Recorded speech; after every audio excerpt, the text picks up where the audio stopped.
You ever feel like the childlike wonder of opening packs full of random cards and sticking your favorites into a deck has been sucked out of the game? Decks today are all about optimizing hand trap ratios and playing the most optimal strategies possible, but where's the fun in that? In this series, we're trying to get to the highest rank in Yu-Gi-Oh! Master Duel, Master 1, by only opening Master Packs after every single win. But since we have already reached Diamond, we have entered Master Mode. Now we take 2 Master Packs after every single win. Credit to Cimo and Hausman for inventing. Playing Master Duel Masochist makes me feel like I'm playing a totally new game. But do you know what else can make you feel like you're playing a totally new game? Are you ready to take your Yu-Gi-Oh! Master Duel play experience to a new level? The Untapped GG Companion is here for you. Use the deck tracker to know exactly what cards you have in your deck, and to go over any cards you aren't familiar with yet by hovering over them. It instantly updates when you draw a card, and automatically hides if you check your extra deck or graveyard. This is the perfect tool to help you master a new deck. The Untapped GG Companion also lets you import decks directly into the game in seconds. Copy any YDK or YDKE deck string, create a new deck in-game, click the Start Auto Import button, and let us take the wheel. Once the duel is over, check your win rate on your personal stats page. Brag among your friends and share your decks so they can import them into the game too. Start your path to master today by downloading the Untapped GG Companion at ygom.untapped.gg. Alright, what's up guys? Today I have a ton of gems and I'm trying to get as many packs as humanly possible. So I'm going to go ahead and play Diamond 2 today. It is on paper our best deck. I'm going to put in another Needle Ceiling. I'm going to take out Summoning Curse. This card's really only good going first. Going second, it's a little bit of a disaster, so I'm going to save that. This is a deck that we're probably going to play. I think it's pretty good. It's our water/light deck. It is, like I said, on paper, our best deck. Has technically 3 bricks, but all 3 bricks are soft bricks. Even if I draw them, I can still play. Yeah, I can still play as long, except for Buzzsaw Shark. I mean, Right Hand Shark. This is a legitimate brick. I can't draw this. But like the rest of them, we can draw and we can still play. So we're going to go ahead and try this deck for today. Okay, now this is quite a hand. Honestly, it's not a bad hand. A lot of options here. I think we just go Photon Thrasher. We hit him with that. And then we get to special summon Inherent Special Summon the Sage. Now we can go into the Galaxy Dragon. This isn't too bad, honestly. This isn't too bad. And we got 2 backup plays. We won this coin flip, which is nice. We haven't even used our normal summon yet, which is also quite nice. And because we haven't used our normal summon, I mean, I'm not going to use my normal summon, but we haven't used our normal summon. This is a warrior. Damn, imagine that was a spellcaster. We could have ended on a synchro too. That would have been really cool. Alright, so this is the end board. It's not too bad. I didn't feel the need to use Aurora just because I can technically search what's his name off of it, Endymion, but I don't really see the benefit there. So we'll just go ahead and play with what we have. We're going to Eternal Galaxy, level up our monster. And yeah, this isn't a bad board. Like I said, today's goal is to get as many packs as possible. There's 2 reasons why this deck works for that. Number 1, this deck is probably our best deck. The other issue is our trap deck, which probably is our second best deck. The problem with the trap deck is, that's a pretty good card, so they're playing Sword Soul. The problem with the trap deck is that the duels are really, really long, which can be entertaining, but in terms of trying to get packs, it's like virtually impossible.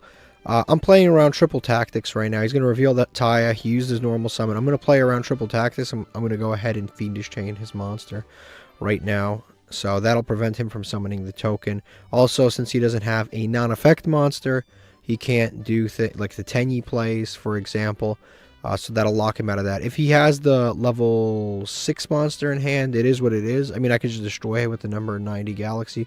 Or I can Mseti. See, I didn't see that coming.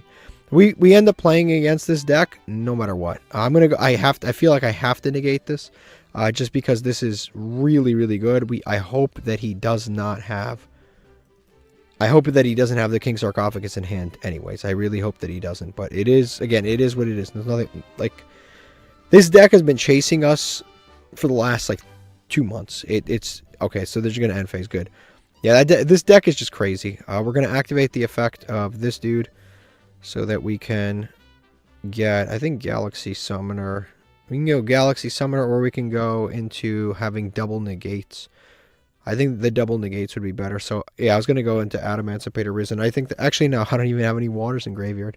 Okay, it really didn't matter what I did because we won anyway. And like I said, our goal today, as many packs as humanly possible. We're off to a win right off the bat. Alright, so this is what our opponent was playing. They're playing an everything deck. He's got Horus in here, Red Eyes Fusion, Sword Soul. There's a lot. This is basically just Sword Soul. Sword Soul with the Horus package, which I don't even understand how those two things work together. No Tenyis in a Sword Soul deck, no Tenyis.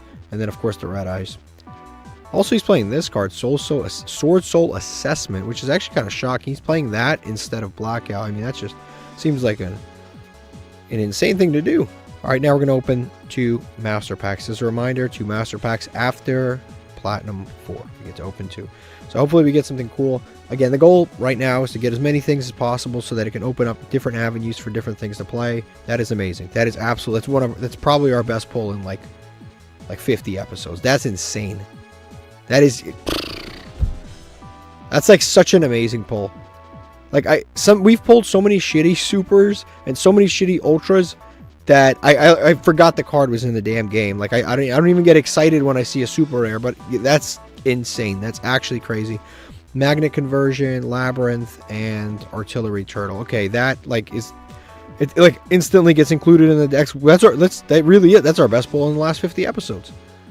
That's crazy. That's for our deck, for the exact deck we're playing right now. That is the best pull that we've had in the last 50 episodes. That's a really good card. Okay, let's go. Rex. Another Nahata. That's our 3rd copy. We pulled one last episode. Dark Lord. And then this is a Spirit Monster. It's a free special summon, but you have to banish a spirit. That thing. Clee card. World Legacy. Secret Key. This is actually not terrible. It summons a big monster back, but we don't really play like giant monsters. And it does have nice like effects with Mech Knights. I mean, this card was always kind of like perplexing to me because it is a very, very strong card, but it's in a going second deck. It's in a going second deck, and it's a trap card. So like, there's so many things about this card that it's got a lot of cool aspects to it, but it's like skill drain, and at the same time, not only is it a skill drain, but it's also Call the Haunted. It's a Call the Haunted and skill drain on one card, but unfortunately, it's just, again, on a trap card. We do have a lot. Oh, also we got an Infinite Track. Damn, there's a lot of good pulls in this pack. This is good, this is good, this is good. And a second ago, we got Baguska. Okay, let's take a look at this Diamond 2 deck. I think it's, without a doubt, we're including this card. Now, the question is what to remove. I believe we should remove Wonky Quartet's on the list, for sure. Also, Suship is kind of... I summon this so rarely. I see myself summoning this. Mork is going to help us win in really close games. Suship I summon very rarely. This is really good. This I need just in case I get waterlocked, and it's been helping me out. Like, honestly, our entire extra deck has been usable. Actually, I haven't summoned a Borreload in ever. I never summoned it, so I might as well go with a card I never summoned. Like, why would I... Like, yes, I rarely summon Suship, but I never summon Borreload, so I might as well just go with something I'm going to more than likely summon than something I'm not. Okay, our opponent won the coin flip, but they made us go first. The hand is pretty good. We have Buzzsaw and this Photon Advancer. We actually have, crazy enough, we actually have 2 rank 4s if we want to. We can make Baguska plus Photon, or a Time Thief plus Photon. Yeah, we can make Time Thief plus Photon if we want to. Yeah, we'll activate Nahata first. You gotta hope they don't have Maxi. Okay, they don't seem to. And then we will summon out... Actually, no, we'll go with Battling Boxers. What is this? It just prevents you from attacking, right? It just prevents... So I should summon this one first. Our follow-up is good. Everything is pretty good, honestly, right now. So we'll go ahead. The Battling Boxer, search out Spar. Like I said, our opponent did choose for us to go.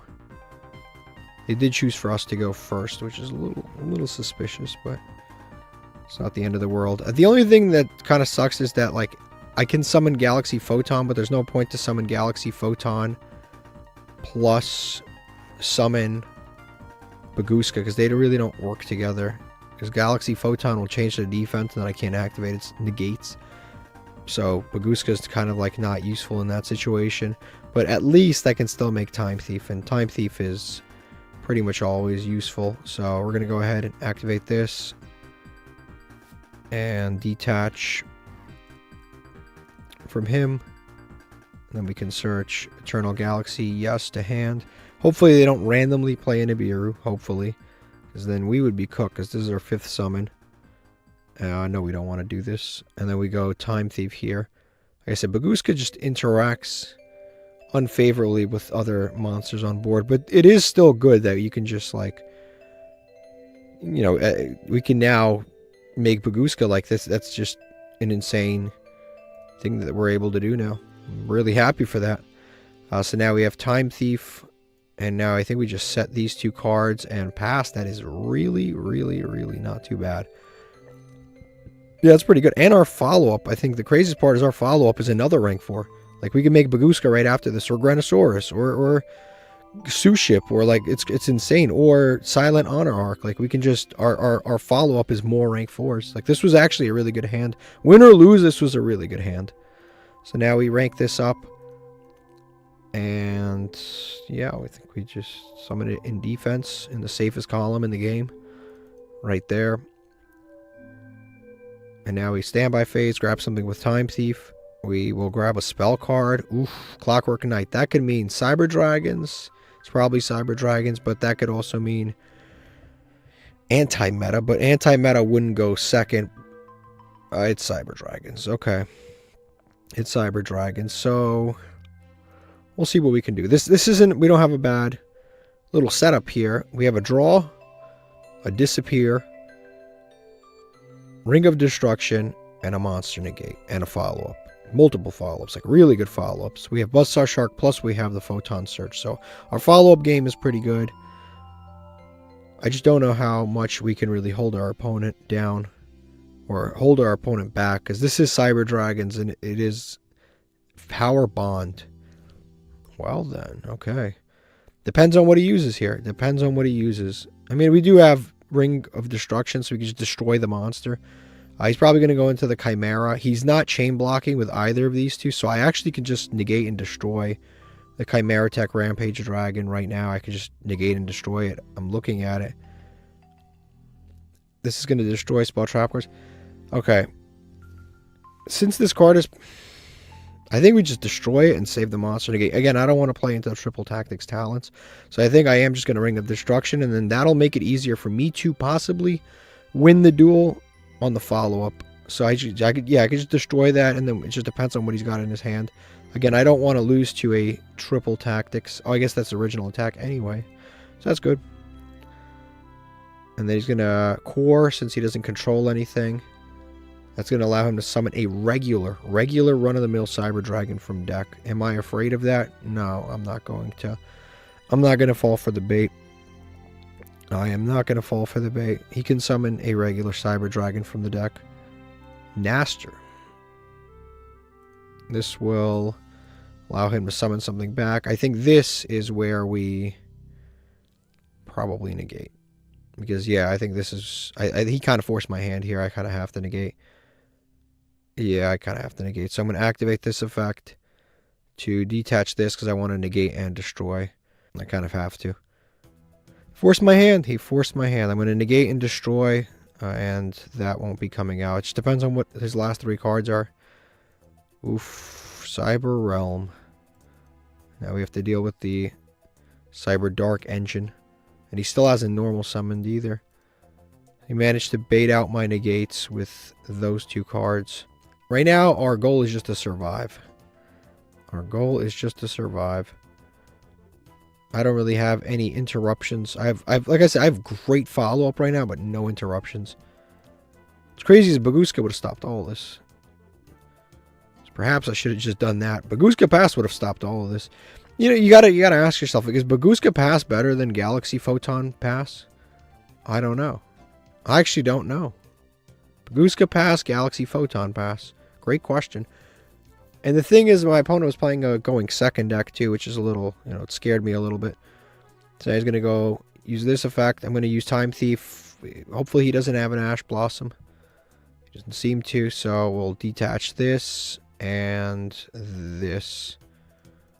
It doesn't matter, honestly, which ones I detach, but I get the draw. Oof. I mean, it's... I don't know why I said it's a great draw. It's an okay draw. I have Buzzsaw Shark anyway, so I didn't really need to draw that, but... He's going to add an Earth Machine. Could be Therion King Regulus, maybe. Ghost Spell. Alright.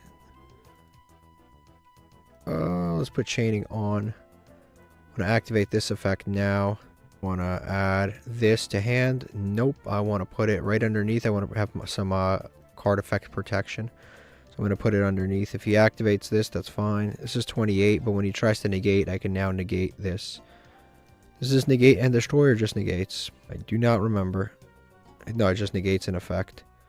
So this is 28 and just negates an effect. So, okay, we have a few plays here. End phase. Time Thief returns to the field. And he takes 21. I forgot all about that. It's good they were playing on Master Duel, because I honestly probably would have forgot that. Damn, we have 3 great normal summons. That kind of sucks. Okay, we're going to activate Time Thief Redoer. Seriously, 3 amazing normal summons. He can send something to the graveyard. Okay, I think the easy answer here is we just negate this. Yeah, I think we just negate this.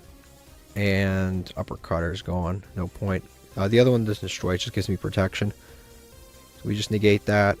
We just got to get over this guy. This is giving him protection. And this gave me a trap card. That's insane. I can just put this back non-targeting. I don't even have to worry about any of that stuff. Wow, that's perfect, actually. Do we go into anything else? Do we overextend?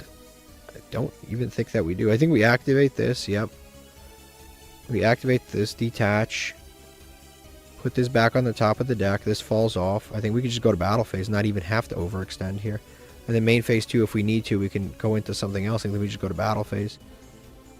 What are the chances he has like a battle fader or something? Like, how slim of a chance is there that he has like a battle fader? Actually, I'll save my main phase 2 just in case I have to go to like Baguska or something. Yeah, I'll just go to battle phase here. And we'll just attack. Yeah, I don't want to... No need to overextend if I don't have to. Main phase 2, just in case he has some weird battle fader, dumb shit. We just Baguska, and we would have won that. Wow, okay. It's a clean win. I think he could have done more there, but maybe he was just kind of out of gas. Alright, so 2 master packs again.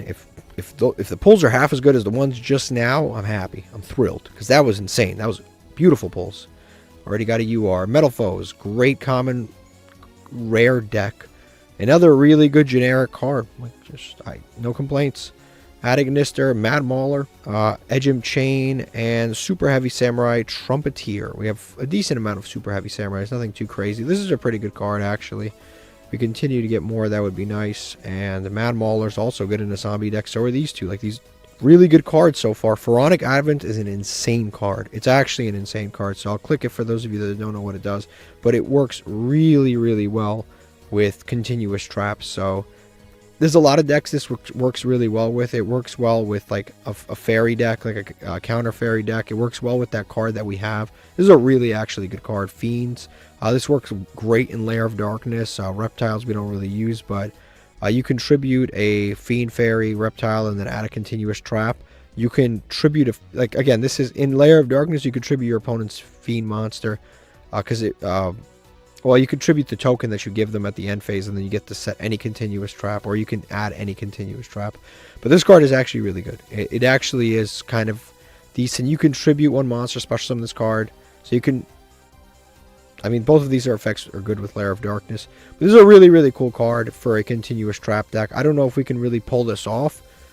But if I could, I would definitely try to pull this off. We do have some decent continuous traps, but I don't know if we have enough to build a deck around entirely. That's one of those URs that are really cool, and I'm glad I pulled it, because there's not a... Like, on my main account, I'd feel bad crafting something like that. But here, it's like, well, I pulled it. I get to use it. Junk Puppet. Damn, these are some archetypal-ass cards. Can't use any of those. Rank up Astral Force. Can I use this? I'm sure you guys will tell me if I can use this. I don't know if that works with anything we have. Brow. Scrap Archfiend. Crystal Release. Second pack was not as good as the first, but that first pack was really good. That the Pharaonic Advent is a really cool card. Okay, these are our continuous traps, which are really, really cool. That card can search any continuous trap. I think it's possible that we could use a continuous trap deck. I've already kind of used something of a continuous trap deck several times. It'd be stuff like Tiki Soul and other just general continuous. We've pulled so many floodgates. We've been really, like, I don't know if you could call this lucky or unlucky with floodgates, but we've pulled a lot of floodgates. We could definitely get away with something. I think, no, this doesn't summon a monster. We have that other one, the Sue Ship card, the one that looks like a Sue Ship card, Fiendish Chain. Anguish, which is a level 7 monster. I don't know if that'll really work, but I really got to sift through these. I forgot I had this save zone, but that card is like, it's not the best. This is a decent card sometimes. Yeah, a continuous trap. You know what? I think we could find a way to use that card in our other deck. The problem is we don't play fairies and stuff in that deck. Dark Factory have more production. Where's our second trap deck? Like, I think that Pharaonic Advent could possibly find a place in this deck. Seems like it could potentially be good.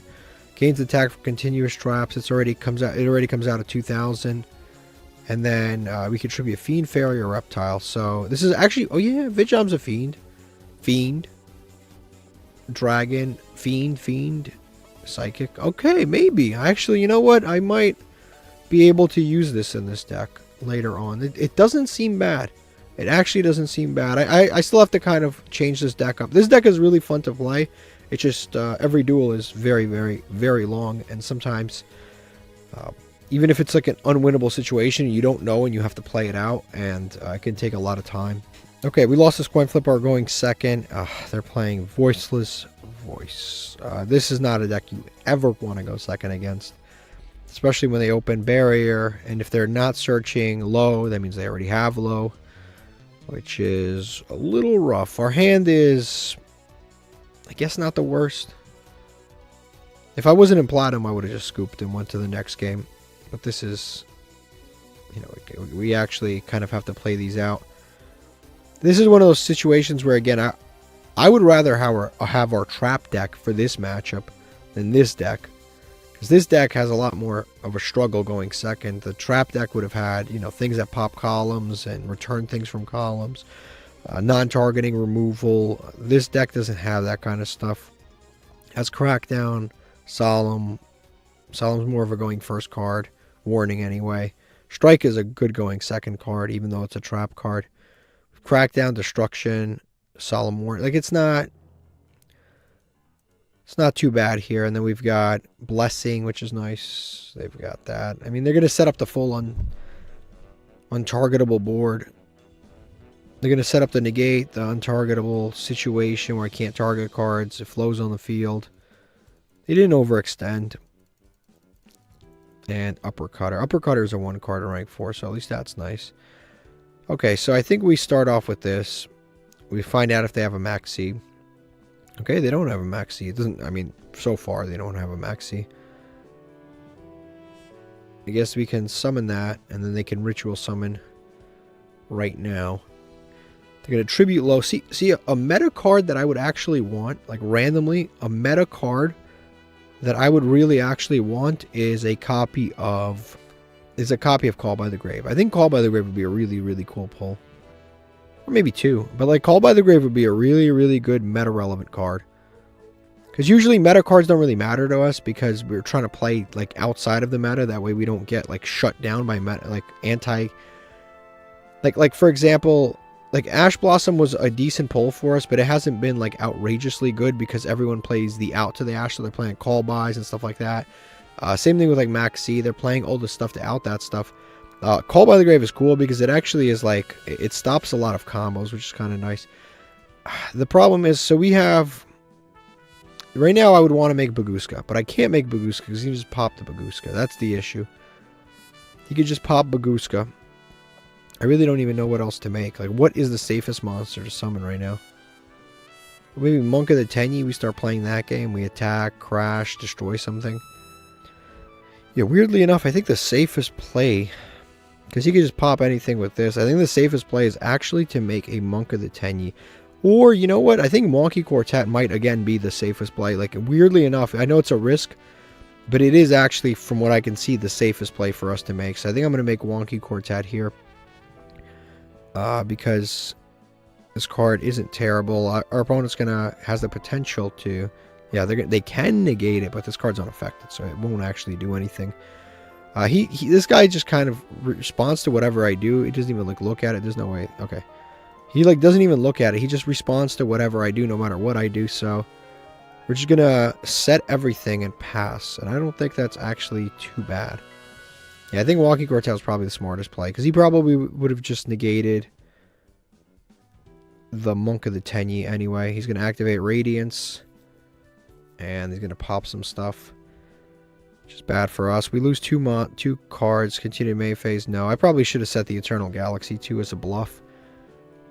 Yeah, I should have probably just set it. It's whatever. I guess we still got a Solemn Warning. How many materials does this have? This has... Well, all he needs to get is one monster. And he definitely gets a monster, so it destroys everything. The low, everything gets destroyed on his field. Awesome.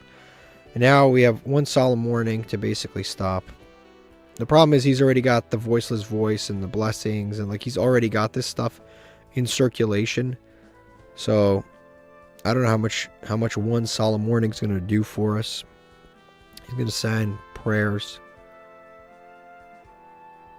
And that'll help him search this guy. Because like the second he ritual summons once, he gets to summon low back. I think I have to Solemn Warning this, yeah, because that'll negate the Queen of the Dragons. The Saphira. So that'll negate that. So if he has the ritual spell in hand, well then we're cooked. But if he doesn't, then I guess we can, well now he can get to it. He's already got the ritual monster. If he just gets to the ritual spell, or actually, yeah, summon low and then search it, and then it's basically done deal there. Yeah, I definitely should have set this Eternal Galaxy in addition, but I guess my thinking was I was going to save it for later. I should have just set everything, hoping that he would pop this. He's going to activate the prayers to summon Skull Guardian, and then special summon low from grave. And then he's going to search this dude, the old man that looks like a dragon. He's going to place another barrier. So now we've got two barriers. These barriers are really annoying, man. They are really, really annoying. He's going to shuffle back two. Special summon him so that... Yeah, that deck is a really difficult matchup. Going second against that deck is really, really, really tough. Okay, we lost a coin. The hand's pretty good, though. Isn't it kind of incredible that you can, like, see cosmetics and, like, know that your opponent's going to be playing a meta deck or not? Or, like, it's every time you see this, it's like, at least, yeah, I knew it. As soon as I saw this thing, any waifu-related stuff, it's like, it's almost like guaranteed. You can put money down. It's like a 90% chance they're playing a meta deck. They opened really well. And they're playing Snake Eye, which is, now that Tenpai got hit, arguably the best deck in the game. This deck's been the best deck in the game for a little too long, honestly. It really has been. But this guy's adding Temple. Yeah, our hand's pretty good, though. We have Battling Boxer, Uppercutter, Roachka, and Buzzsaw Shark. We have two one-card rank 4s, Torrential, Droplets. So our hand's not too bad, but of course they're going to combo off for a little bit here. I guess this would be a decent time to answer a viewer question since my opponent's kind of comboing off here. Somebody asked me, why do I say Xseed when I'm talking about XYZ monsters? Now this is actually a great question. I used to just say XYZ monsters every single time. There's a time I skipped Yu-Gi-Oh! Between 2012 and 2017. I just wasn't playing at that time. So the entire Xseed era, or the main part of the Xseed era, I actually skipped. And then I skipped all of Pendulums. That's why I have kind of an aversion to playing them. But I skipped that part of Yu-Gi-Oh! I came back, Zodiacs were number 1. And I used to just say XYZs, but then one time I did a deck profile, and people were like, bro, it's Xseed, and then somebody expelled it out. This is how you pronounce it. It's Xseed. I was like, all right, I guess I'll just start saying that. So I started saying that, and as far as I know, that's the right way to say it. Or yeah, it's either Xseed or XYZ. If there's another way to say, I guess you guys could tell me. This guy's going off. I'm telling you, this. I knew it was gonna be no way. This dude for real. This is incredible. Full Snake Eye combo. We're not done yet. Full White Forest combo. There's absolutely no way. White Forest Snake Eye. Do these people ever brick? Snake Eye Diabell Star. Ouch. Alright, so depends on what he goes into here. Raging Phoenix, okay. He didn't go into the Ambler Whale, he went into the Raging Phoenix. Like I said, our hand's not even bad. It's just, bro, how do you go second against something like this?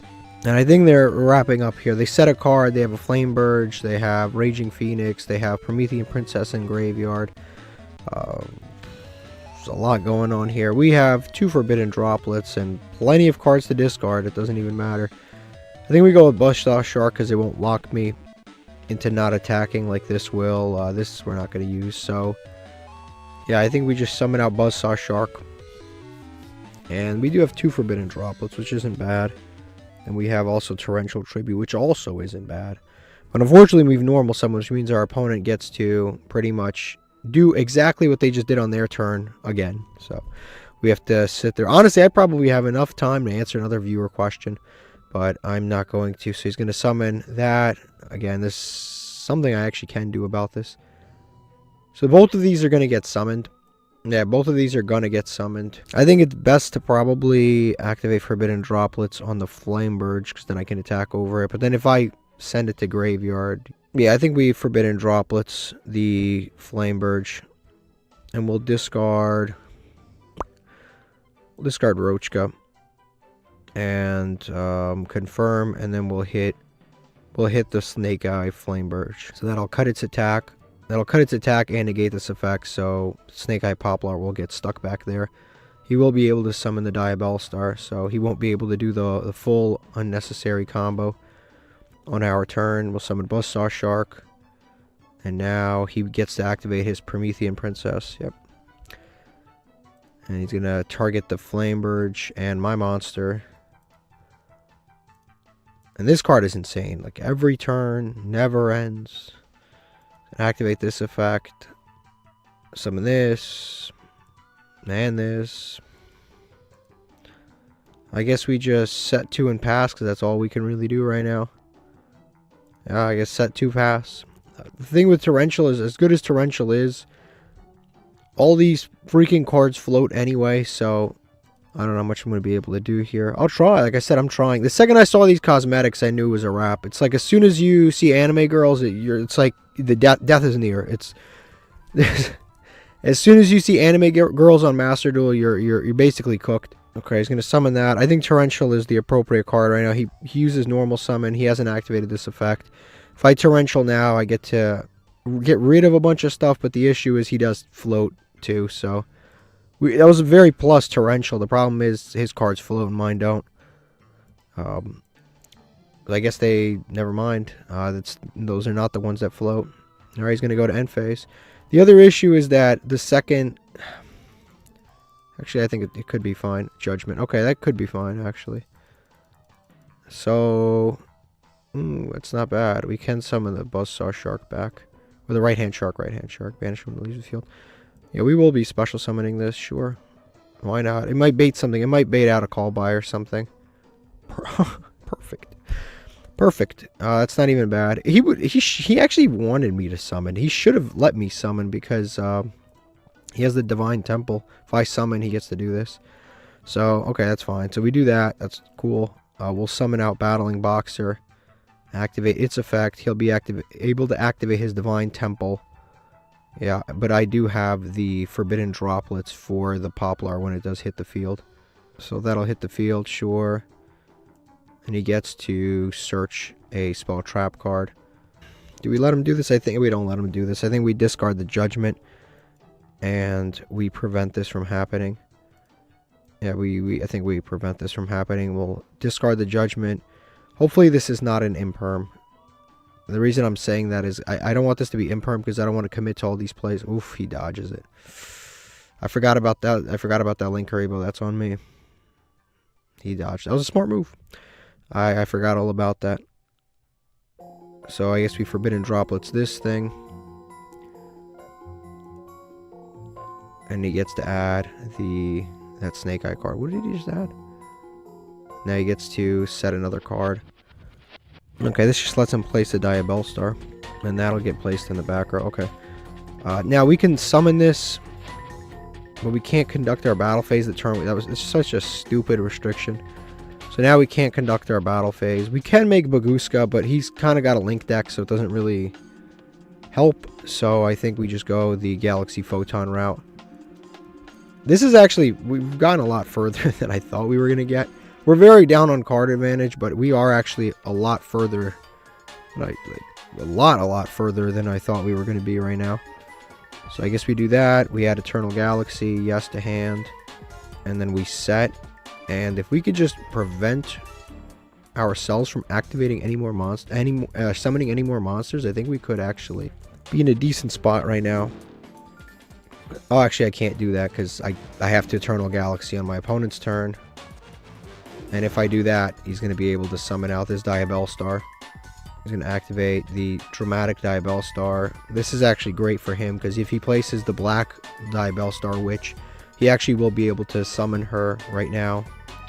Because as soon as my monster hits the field, he can use his field spell to get this extra special summon. Yep, there it is. And I know there's no point to do this. So I think I will negate the Diabell Star when it hits the field, though, because I'm not trying to deal with all of the effects of this card. I will be doing this.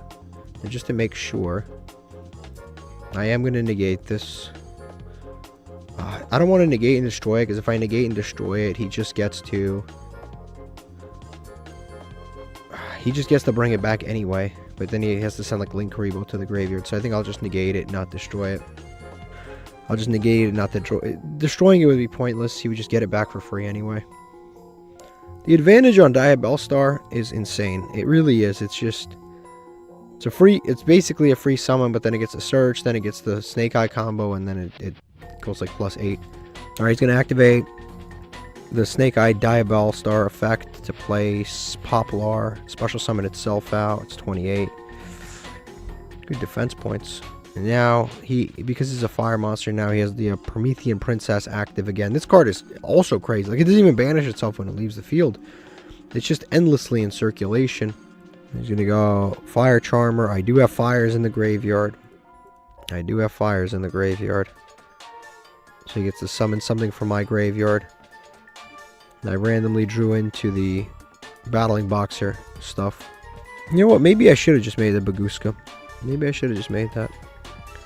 Zealantis. Oof. You don't want to see it, but it is what it is. He's going to summon something there. And he's going to banish all possible monsters. Might as well activate this to search. This field spell is really the thing that's like really destroying us, this damn field spell. Might as well search while I still can. I'll add Galaxy Summoner, right? Oof, maybe not. Actually, what's underneath this? Damn, okay. Crazy enough, I actually think Thrasher's the best card to search. Yes to hand. I actually think this might be the best thing to search because the rest of these are getting banished. Thrasher's a free summon, and then the follow-up is another it's Thrasher, and if I draw level 4, I get to do stuff. Summon his monsters back, and he's going to summon my monster back. But basically, I lost my material now. He gets to summon back and destroy both. Now, he doesn't have the protection because of... He basically forced me to summon my monsters back, and then he gets to destroy them. I don't know if that play was, like, smart, where he knew that my monster had protection, or he just kind of got lucky that he played around the protection of my monster. I think he just got lucky there. I don't think he even realized that the Galaxy Photon had the protection. I think he just totally got lucky there. And now that is 8,200 on board. There's nothing I really could have done. I don't think. I mean, that Forbidden Droplets maybe, but other than that play, I don't think there's really much I could have done differently. Alright, so we won the coin flip. The hand's pretty good. Endymion, Shathana, Advancer. Trying to think a little bit ahead here. Yeah, we can get 2 rank 4s off if we want to. So we'll go Reinforcements to see if we can bait something. We can get to... Yeah, we can get to any of these packages. It doesn't really matter. We can get 2 rank 4s off. So from here, I think we can go with the Armored Sage. He's pretty good. I think we go with this. He's a free summon, inherent summon. I think he's the next... Yeah.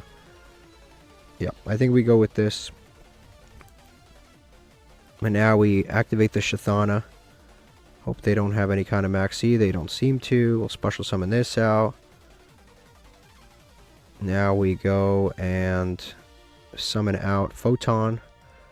Dragon. The only thing that this hand plays into Nibiru, which is bad. But everything else is kind of fine. So we'll activate this to detach and search. We'll search out the Eternal Galaxy. Be able to draw another card, which is kind of nice too. Again, this same problem arises where it's like we can make Baguska, or we can make Baguska Photon, or we can make Time Thief Photon. Which I honestly think Time Thief Photon is probably better than Baguska Photon. Yeah, I think Time Thief. Yeah, I think that's the better play. Nope. Normal summon. Activate. Because the problem with Time Thief... No, the problem with Baguska Photon is that the Baguska prevents the Photon from doing anything. But I guess I should probably just try it. I probably should just try the Baguska Photon. Because technically, it negates my opponent's monsters too. I'll destroy that, search that. Oof, that's going right back in that deck. It's going right back in that deck. And then we will go... Yeah, you know what? I will try Baguska. I will try Baguska plus Photon. I think that's not too bad. We'll go Baguska, Photon, pass. And then if they like have Imperm for our Baguska, then we have Photon. I think that's better than the Time Thief. Because the problem with Time Thief is really good against back row decks.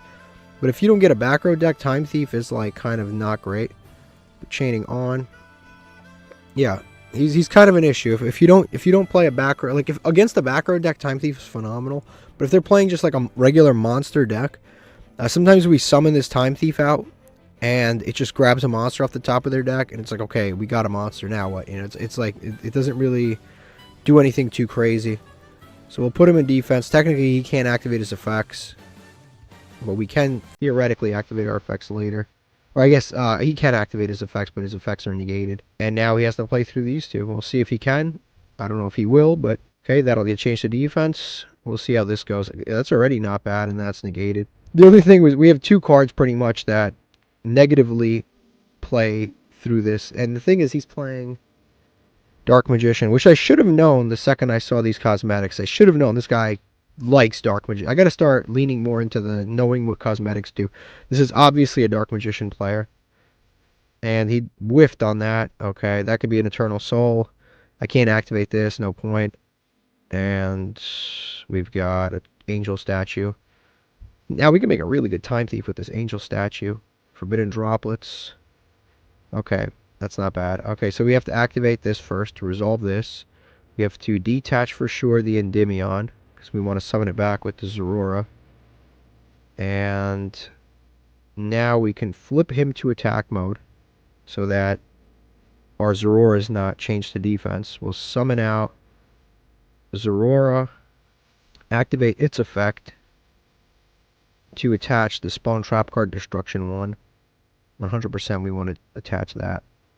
We want to try to pop some back row here. I don't care about attack points right now. Activate this effect, summon back Endymion. And there we go. We summon Endymion back for free. And now we'll activate the effect of this one. Activate this. Destroy the face down for sure, because I already know what this is, and I'm not sure what this is. So if it's an Eternal Soul, we want to destroy it. And we'll destroy that. Eternal Soul. It is indeed Eternal Soul. I become more and more psychic every day. We can go with Adamancipator Risen, I think, is probably better. I was going to go Time Thief, but I actually think Adamancipator Risen is probably better. Just because it negates spell and trap cards, and we're playing against Dark Magician, so that is pretty damn good. So we'll summon that out. Summon this. Flip this, I mean. This is... Do we have game 76? So we don't have game on board. We're very close. We'll activate this. Summon it out. We're giving him another turn. Next turn, no matter what we do. I guess we go to battle phase here. We'll attack over... Yeah, we'll attack over that. Attack over that. We technically could have won if I had not destroyed that back row, but I'm a little weary about, I'm weary about Dark Magician players because of this exact type of stuff. Like, they're always on some BS. So they always got something funny going on during the main phase. Okay. So I think we negate this. We don't have to negate and destroy. We just have to negate. Dark Magician players are always on some BS. So that card could have easily have been like some kind of a mirror force that lost us the game. So I would have not made this negate, and then I would have lost to like some super weird Mirror Force. So now we go main phase 2. I think we just set this and pass. I think that's good enough. We have 2 negates. Can't be destroyed by or targeted, right? Cannot target this card. Card effects. And then we have a negate of a... whatever. Oh, we have a inherent summon negate plus forbidden drop. That was really good. That was really, really good. It's sad that we win the coin flip against the Dark Magician player, but then we lose to the Snake Eye player. If we had won the coin flip against the Snake Eye player, we probably would have beat them. All right, let's open up a master pack. That was pretty good. Again, our goal today is just to open as many master packs as humanly possible to win as much as we can. That way we can play even more new decks. White Prince, Vampire Lord, okay, another Indigo Eclipse. Those are pretty good. I don't think that guy's good. Fortune Fairy, Yosenju, Toon Defense, and Three-Eyed Ghost. Yeah, this is a pretty decent pull for more and more Mech Knight stuff. Now we grab another master pack here. Yeah, that Baguska is probably the best pull we've had in like months. Mighty King, Shiranui Squire. This is an okay card for zombies. Speedroid, Synchron Resonator, Void Punishment, and Purification, and I don't even know how many of this we have, but we have to have a lot. Is that a guitar playing a guitar? It's kind of cool. Alright, we lost the coin flip. Our opponent chose for us to go first, which obviously is a little concerning, but our hand's pretty good, actually. The hand is actually pretty good. So I think we start off with Zorora. I think we start off with him. And I don't know if my opponent has anything. They're playing a lot of cards. They're playing 53 cards. Why they stopped at 53, I don't know. You might as well just go to 60 if you're already playing 53. They're going to Effect Veiler, which actually really sucks. That actually really, really, really sucks. Now, all we basically have is Necro Valley and Ghost Ogre. That's what we have to fall back on. I guess we just do that. We activate Necro Valley. We have Ghost Ogre. And we hope it's good enough, because that is... Unfortunately, that's all we've got. Necro Valley, Ghost Ogre. They have 5 cards. I just got to stop 5 cards with a Floodgate and a hand trap that is an obscure hand trap that comes up in metagames. Every, like, 4th, 5th metagame, Ghost Ogre comes up. We got to hope he's playing, like, a zombie deck of some kind. Photons, okay. Photons. Can I beat him with this Necro Valley? Necro Valley's pretty good against this deck, actually. It actually is pretty good. I just have to be smart about what I Ghost Ogre here. I just gotta be smart about what I Ghost Ogre. He has 2 Photon tokens. I guess he can go into the Link Monster or something. Again, I just gotta be smart about what I Ghost Ogre. This is definitely it's a winnable game. It's possibly winnable. Galaxy Photon Dragon. Wow, I did not expect that. Afterglow. Okay. So he gets the special summon. We gotta hope he makes a rank 8 that activates an effect that we can Ghost Ogre. That's what we need. We hope that he does. Because then it's pretty good for us. He can make one of the rank 8s to destroy Necro Valley, and then we activate and destroy his card. That would probably be the best case scenario. Prime Photon. Okay. Let's see. We gotta just hope he, like I said, we just gotta hope he can't. This effect's gonna get negated, but he's got nothing in the graveyard anyway. Damn it, he's going straight to the battle phase. Please activate this. Oh, but this is during damage calculation only. This is during damage calculation only. So we lose Aurora. That's unfortunate. And he's going to attack with this. He can gain attack too. Yeah, he's going to gain 200 for every rank. 8 times 200, 1600. It's a bit unfortunate. Afterglow can't summon itself because of Necro Valley. Damn. That Effect Veiler really, really hurt, actually. It really did. How did he... Oh, he summoned that from the... Oh, we lose. Okay. Yeah, that Necro Valley, I mean, that thing really hurt, and it didn't help that he just didn't have an effect that loses to Ghost Ogre. Damn, that was actually a sad loss, because we should not have lost that. That is a duel we had a closer duel against Snake Eye than we did against whatever the hell we just watched. Okay, this coin flip we actually won, which is nice, and our hand is very lackluster. No monsters whatsoever. You hope for 1 to 2. but we got no monsters. We do have Torrential and Needle Sealing plus Dimension Fissure, which is usually a pretty good combo. I can't afford not to set everything, because if I don't set everything, then they will just combo past whatever these small interruptions we have are, and then we'll lose. So if they have Harpy's Feather Duster, we unfortunately just have to leave. It is what it is. Sometimes you get hands like this, and there's nothing we can possibly do about it. Okay, they're playing Sword Soul, probably. Alright, so I think we let him do this. He's either playing Sword Soul or the other deck, Fallen of Albaz plus Branded. We can Solemn Warning right now, which actually wouldn't be too bad, but I think it's better just a Torrential, whatever monster hits the field. I think that would actually be better. Yeah, I think that would be better. We'll see. This will give us also an idea of what he's playing, a better idea of what he's playing. Alright, he's going to activate this effect. He's going to reveal Adhara. And I think we just wait for the token to hit the field, and then we'll just activate. We'll activate Torrential when the token hits the field. I think that's the best play. So summon that. I think now we Torrential, because this will prevent him from getting further. Yeah, I'm going to go ahead and Torrential here. That'll destroy that. He won't be able to search. The token's gone. He can go... okay, he's got the Sword Soul package. I honestly think we Solemn Warning this. I want it out of his hand, because otherwise he gets to summon out, what's his name? Otherwise he gets to summon out Baron, and I can't deal with Baron, not with this hand. So we just negate this, it'll get banished also, so that will just leave too. Now we're left on 2 interruptions. I knew he had the Adhara, he revealed it, so with Adhara he can add back any... Well, he won't be able to add back because it'll get banished, but he can summon the little monk and then attack us for 1,000. And everything got banished, which is at least that's good. And then he goes to battle, so we take 1,000. Alright, so we managed to stop him to a significant degree. We just need to draw a monster. That is good. Okay, that's good enough. We'll just summon this out.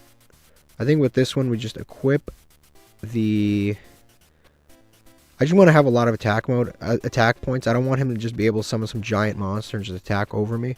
So I think Iowas is the play, because then I can just attack and he won't have like something huge to just attack over my monster instantly. Or I can just, I think probably Artemis is better. It's a little less safe, but I think Artemis is better. Because this will allow me to search for Endymion, so at least I have some kind of guaranteed follow-up. That's, I think, a little bit better. So now we just attack over this monster. And that'll also get banished. And then I think we just end phase. Yeah, this way we get some kind of follow-up that's half decent. Plus now we have a monster on board. If he summons any 3 more, I can activate Needle Sealing to destroy the field. If he does manage to go off. Maybe I should have left Monk on board. Yeah, I probably should have left. Now that I think about it, I should have left Monk on board. I should have, yeah. Because if I left Monk on board, he would have summoned Moyi, and then he would have summoned the token. I would have just Needle Sealing and destroyed everything. And he's got Taya, too. So he summons that. He can go into the level 8. So now he's going to summon this dude. Actually, now he can search. I can destroy everything once I can Needle Sealing once he summons the other stuff. Yes, he's going to... Yeah, perfect. He's going to search him, and then he's going to summon him and a token. Perfect. And then I'm going to Needle Sealing. So it's actually even better than before.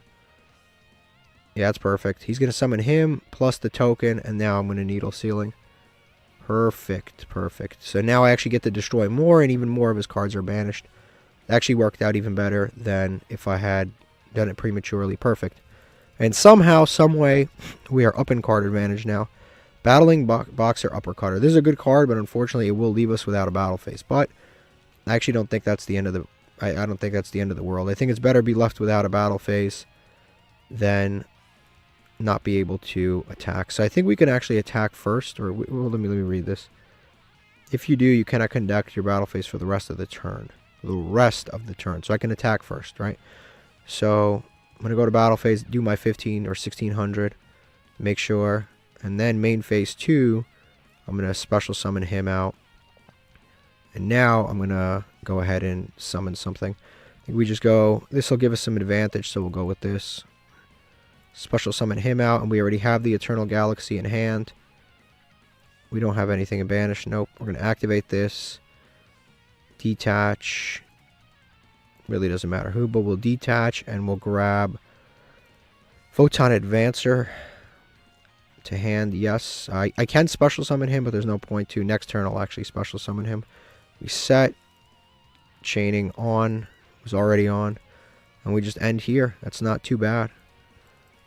That is not too bad. We're up in card advantage like by a significant margin now, which is good. He has 2 cards and we have 5. One of them's fake, but still, that's not bad. We get to activate Galaxy.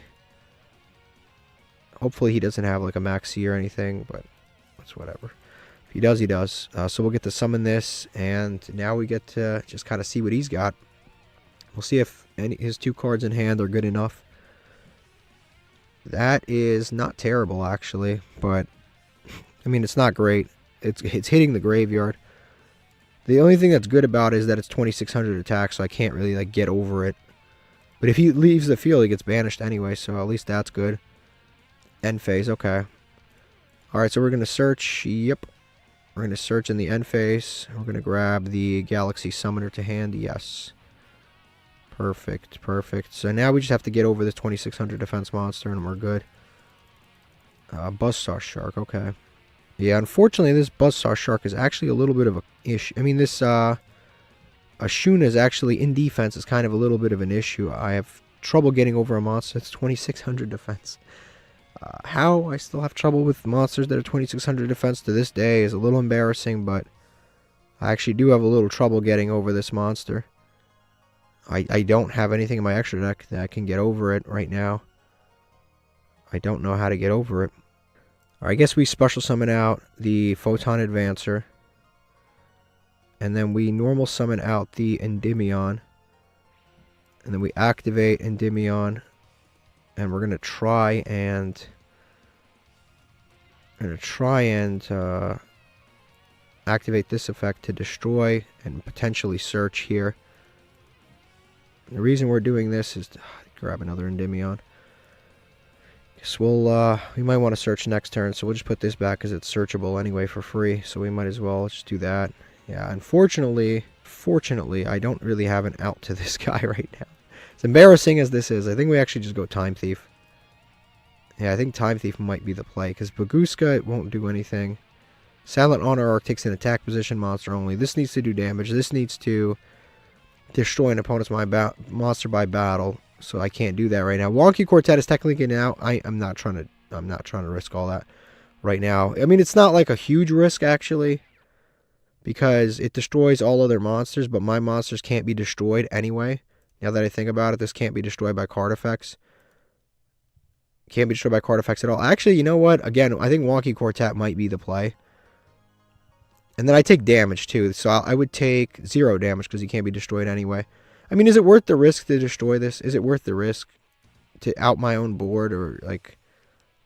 Huh. It actually might be worth the risk to Wonky Quartet here. I think it might be worth the risk. Weirdly enough, I think it might be worth the risk. I can't out. I have no out. I have no other out right now. We summon Wonky Quartet, activate its effect. Grab some trap cards, cool, give it to our opponent, and go to end phase again. I have, unfortunately, no out. So our follow-up is pretty much a Buzzsaw Shark anyway, so it doesn't even matter. This way we get to destroy his monsters if there's enough monsters underneath. And luckily, Photon cannot be destroyed by card effects. Perfect. That gets destroyed, and he takes 3200 damage. Alright, so that wasn't too bad. Now, we actually got to out his monster. I didn't have an out otherwise. As goofy and funny as that was, it actually it actually worked out. And then he's gonna summon Ash, okay. And I think he's just gonna, is he crashing? I think he's just gonna crash. No, end phase. Yeah, I think he's giving up. He's giving us the white flag, which I appreciate. And then we're gonna add Galaxy Summoner to hand, yes. He put up the white flag. I think he just wants to end it. Because he did synchro summon and stuff. Yeah, I was just about to attack anyway. Yeah, that was a clean, solid, very clean win. It's crazy. We beat that, and then we lost to that Photon deck. It was a little embarrassing. All right, let's keep it going. Let's keep it rolling. Why stop now? Our pulls have been phenomenal. Let's keep that going. We've got another master pack that's glowing. That could mean a lot of things. Again, the super rares to me, I forgot about. Oh, Yugioh, the Ultimate Nightmare. Can't use that. Magnum Shield. Red Rose Dragon is actually a pretty good card. I can potentially use that depending on what else I have. Ancient Gear Factory. Ancient Gear Tanker. And another copy of Roachka. Do I even play the second copy of Roachka?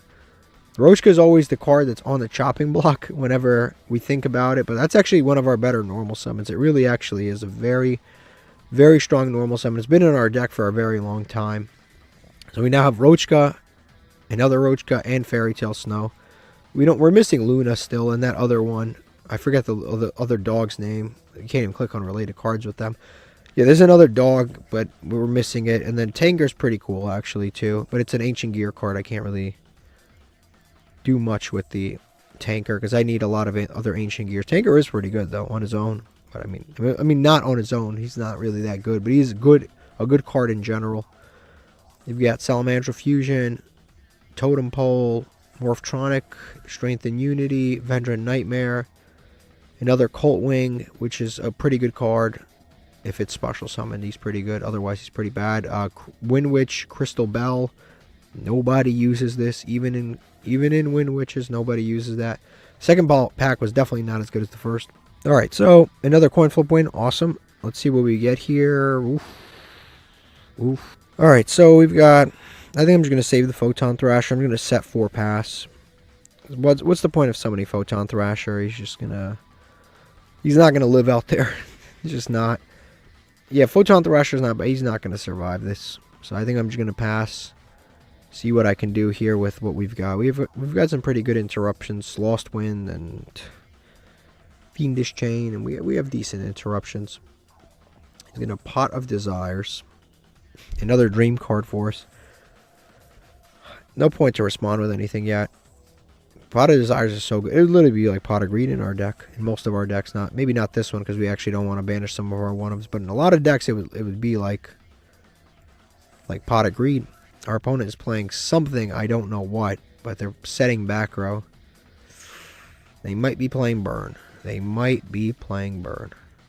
which case, we got to get to a Time Thief quickly. As soon as possible, we want to get the Time Thief. Photon Thrasher, Photon Advancer. Maxi. There go our special summons. Honestly, I think we just pass. Because I can't summon this. If I summon this, I will never be able to special summon this again. If I special summon this, I give him a draw. I think we just pass. I unfortunately think we just pass. All of his back row was not usable. That is interesting. No, I couldn't let him draw. I would basically have to let him draw basically 2 cards. I don't want to do that. End phase. Okay, yeah. Hopefully he doesn't have another Maxi. I have no idea what he's playing, but based on the fact that the traps aren't activatable, it's telling me that he probably has spells and trap cards that rely on me to do stuff. So now I will special summon and we'll find out what he's playing exactly. So we'll go Photon Thrasher. Again, we'll see what he's playing. He's going to Ring of Destruction. As expected, my opponent is playing Burn. I can actually book my monster here. And if I book my monster... Again, I think he's playing Burn, and if he is playing Burn, I think this is actually a pretty good idea. If he's playing Burn, we need to get rid of our own cards as quickly as possible. So number one, this will dodge the Ring. But on top of dodging Ring, it will also get rid of this card off the field. So if he has stuff like Secret Barrel, that's... Again, this guy's like obsessed with activating Maxi. That's fine. So we'll book our own monster, and we'll dodge the Ring of Destruction. Also, we can special summon the Shathana right now, which is kind of cool because we'll have a booked monster, so we technically can special summon this. But I'm not going to special summon it because if I do special summon it, actually, you know what? I'm going to normal summon Advancer and just start trying to attack. That's probably the best thing for us to do. If he Lava Golems us right now, it's probably not even a bad thing. Ceasefire. You know what's crazy? That Ceasefire is actually good because it flips Photon Thrasher face up, and now I can go into Time Thief I wasn't able to go into Time Thief a second ago. I think Time Thief generally is better against Burn. He's one of the best cards you can play against Burn. Also, we don't have multiple monsters on board, so we don't get Lava Gold. Oh, I forgot. Yeah, Maxi. I forgot about Maxi. That was my fault, but it's fine. So we just go to battle phase. We just attack, and we see what they have. But again, we have Time Thief, so yeah, perfect. Magic Cylinder. Again, I think our opponent is playing Burn. So I kind of want to get rid of my own cards. I kind of want to Lost Wind my own monster. As weird as that sounds, I kind of want to Lost Wind my own monster and then chain. No, I don't want to do all that. I don't want to risk something stupid. So we'll activate, because I was going to Lost Wind my own monster to get Time Thief off the board. No, to get Lost Wind off the board, but I don't want him to like do something and then I lose my Time Thief.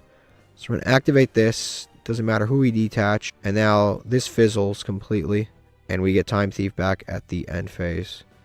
Yeah, like I said, I could Lost Wind my own Time Thief, but then if he has like some kind of like if he has Ash Blossom in hand, for example, then he negates the Time Thief banishing itself, and then my Lost Wind negates my own Time Thief. So I don't want to play with fire. So we'll do that. We got no way. We actually got a monster in a trap. He's playing all traps, and we actually get a monster. All right, whatever. That's so unlikely. And it's a Maxi, our third Maxi too. It's a third Maxi. This guy's like Mr. Maxi. Solemn Judgment. Okay. Do we even bother? Yeah, we'll activate this. Hopefully we get... What do we even want? A spell? Trap? We're going to Ring of Destruction on our Time Thief. I think we, once again, activate the effect of Time Thief. At least now we know for a fact that our opponent does not have... We know for a fact that they don't have a copy of Maxi to chain, so...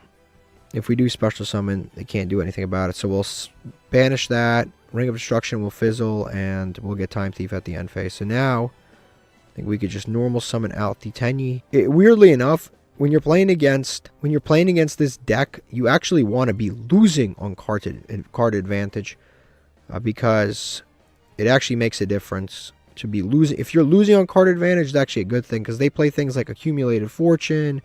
Just a variety of other cards like that that can help you, by actually reducing your own advantage. It can actually help you in the game. Take 1,000 here. I kind of want to Lost Wind my own monster here. I kind of want to. So if I Lost Wind my own monster, I take less damage, and I get rid of Lost Wind, so Secret Barrel's less useful later on, and I will do that, because again, I have to get stuff. With Burn, you actually want to be losing an advantage, because if you let them lose an advantage, they actually are better. Like I said, they have stuff like Accumulated Fortune. They have stuff like Secret Barrel. The more stuff you have, the more damage you take. So now we'll set this and we'll just pass. The only thing that's unfortunate is I have, what's his name, coming back. I have Lava. He might have Lava Golem. That's actually that might be a problem. But it's kind of low on cards right now. If he has Lava Golem, it sucks for us. But there's nothing I can really do. If he has Lava Golem, he has it. Battle Fader. This would be my time to use Time Thief right now, actually. If he has the Lava Golem. I think it might be too late, though. I think I already let him get to main phase. I think it's too late. Yep. I knew it. Yep. I knew it. I knew it. I let him get to main phase. I clicked this button too slow. It's my own fault. It is what it is. It is what it is. He's going to set another card. He's already gone through two Magic Cylinders, 2 Ring of Destructions, 3 copies of that other stuff. He's gone through a lot of this stuff. So we drew Ash. Ash isn't too bad. I guess we can Ash something important. But I think we should go to battle phase and attack. Yeah, like I said, he's gone through a lot of stuff. Oh, man. Wall. Dimension Wall. So with this card, we're taking 3,000. If I activate Judgment, I get rid of Judgment. And we're taking 2750. So we actually save life points and keep a monster by doing this. Yeah, there we go. And this attack will go through, I'm guessing. Yes. So main phase 2. I could use Ash Blossom to make something, but I won't be doing that right now. I could use it to make a Nightmare, but I think I'd rather just take a little bit of burn. Yeah, I think I'd rather take a little bit of burn. Because Ash Blossom, next turn we can just chain, let's see here. So we're going to draw Galaxy Summoner. That's actually not bad. I'm going to Lava Golem. Do I take the Lava Golem or do I Fiendish Chain the Lava Golem? I think we actually Fiendish Chain our own Lava Golem. here. Yeah, I think we actually Fiendish Chain the Lava Golem. Crazy enough. Because if I Fiendish Chain the Lava Golem, I don't have to take any more damage, and then I could just go into... Yeah, I will be doing that, actually. I will be Fiendish Chaining the Lava Golem. Fiendish Chain on the Lava Golem. That way I don't take any more damage on it. And then standby phase. It activates, but it's already negated, so no damage will be taken. Now we have Galaxy Summoner. Yeah, I think Galaxy Summoner is pretty good here. Because we can go with Galaxy Summoner into one of the bigger monsters. So we can summon that, activate this effect. We'll summon back Advancer, not that it matters. Summon him back. He's going to Torrential.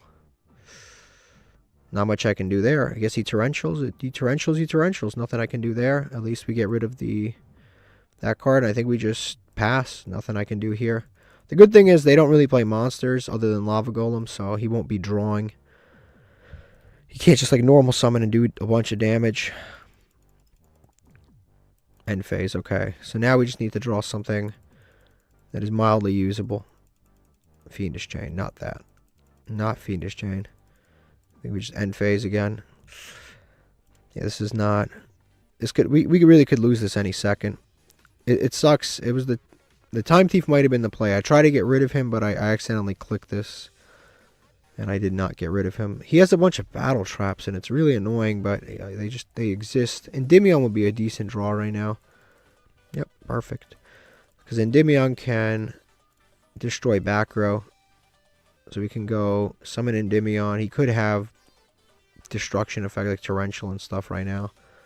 The thing is, if you read Endymion, you actually don't know that it has all of those additional cool effects. You just kind of see Endymion and you're like, okay, that doesn't destroy back row. So he could have had Torrential to stop what I'm about to do, but again, you wouldn't have known. So I'm going to activate, attach this, activate this. And they'll destroy itself plus the new card. Why not? We'll destroy those two. We got rid of another magic cylinder, so at least we won't be running into that. But we might run into a third copy of Dimensional Wall. What's crazy is this guy used Pot of Desires. I think that's the craziest part, is that he used Pot of Desires. But despite using Pot of Desires, this guy somehow, someway, actually managed to still get to 3 magic cylinders and 3 copies of Maxi, and potentially a third copy of Ring of Destruction. I'm not really sure how he did it, but it's actually kind of impressive. Endymion, a second one. That's not bad. That is not bad. Okay, so we'll try our best here. So we'll activate this effect. Target one with just this equip. We'll see if he's got it. I think he's got burn cards that like are chainable. If I can get to a Dragite, this could be really, really actually good for us. This is an outrageously close duel. Like, this actually is. Like, I have no idea who's going to win. None of us have, like... There's nothing that... Like, I can't even look at this and be like, I know he's going to win. I know I'm going to win. Like, this is such a close duel. He's going to Trap Trick, so he's going to be able to activate one more trap card after this. I don't know what he's going to go into. Based on what he's setting, I'm going to make plays. Okay, that Bad Luck Blast, is that... Target one monster, take damage, and if you do... Okay, so basically, it's like a Ring of Destruction, pretty much. Okay. We won't buff up our own monster, especially since he's got pretty much Ring of Destruction. We'll activate this effect in order to search. We'll search for Zorora. He can only activate 1 trap card, too, which is good. It doesn't have to be Bad Luck Blast, but he can only activate 1 trap card. We'll activate this. And we'll destroy this. We don't want to ash our own card. Right Hand Shark is actually, believe it or not, more useful than Fiendish Chain. Although Fiendish Chain has kind of been useful, and I have a lot of normal summons, so I don't need to... I'll put back the Right Hand Shark. It's really not doing anything.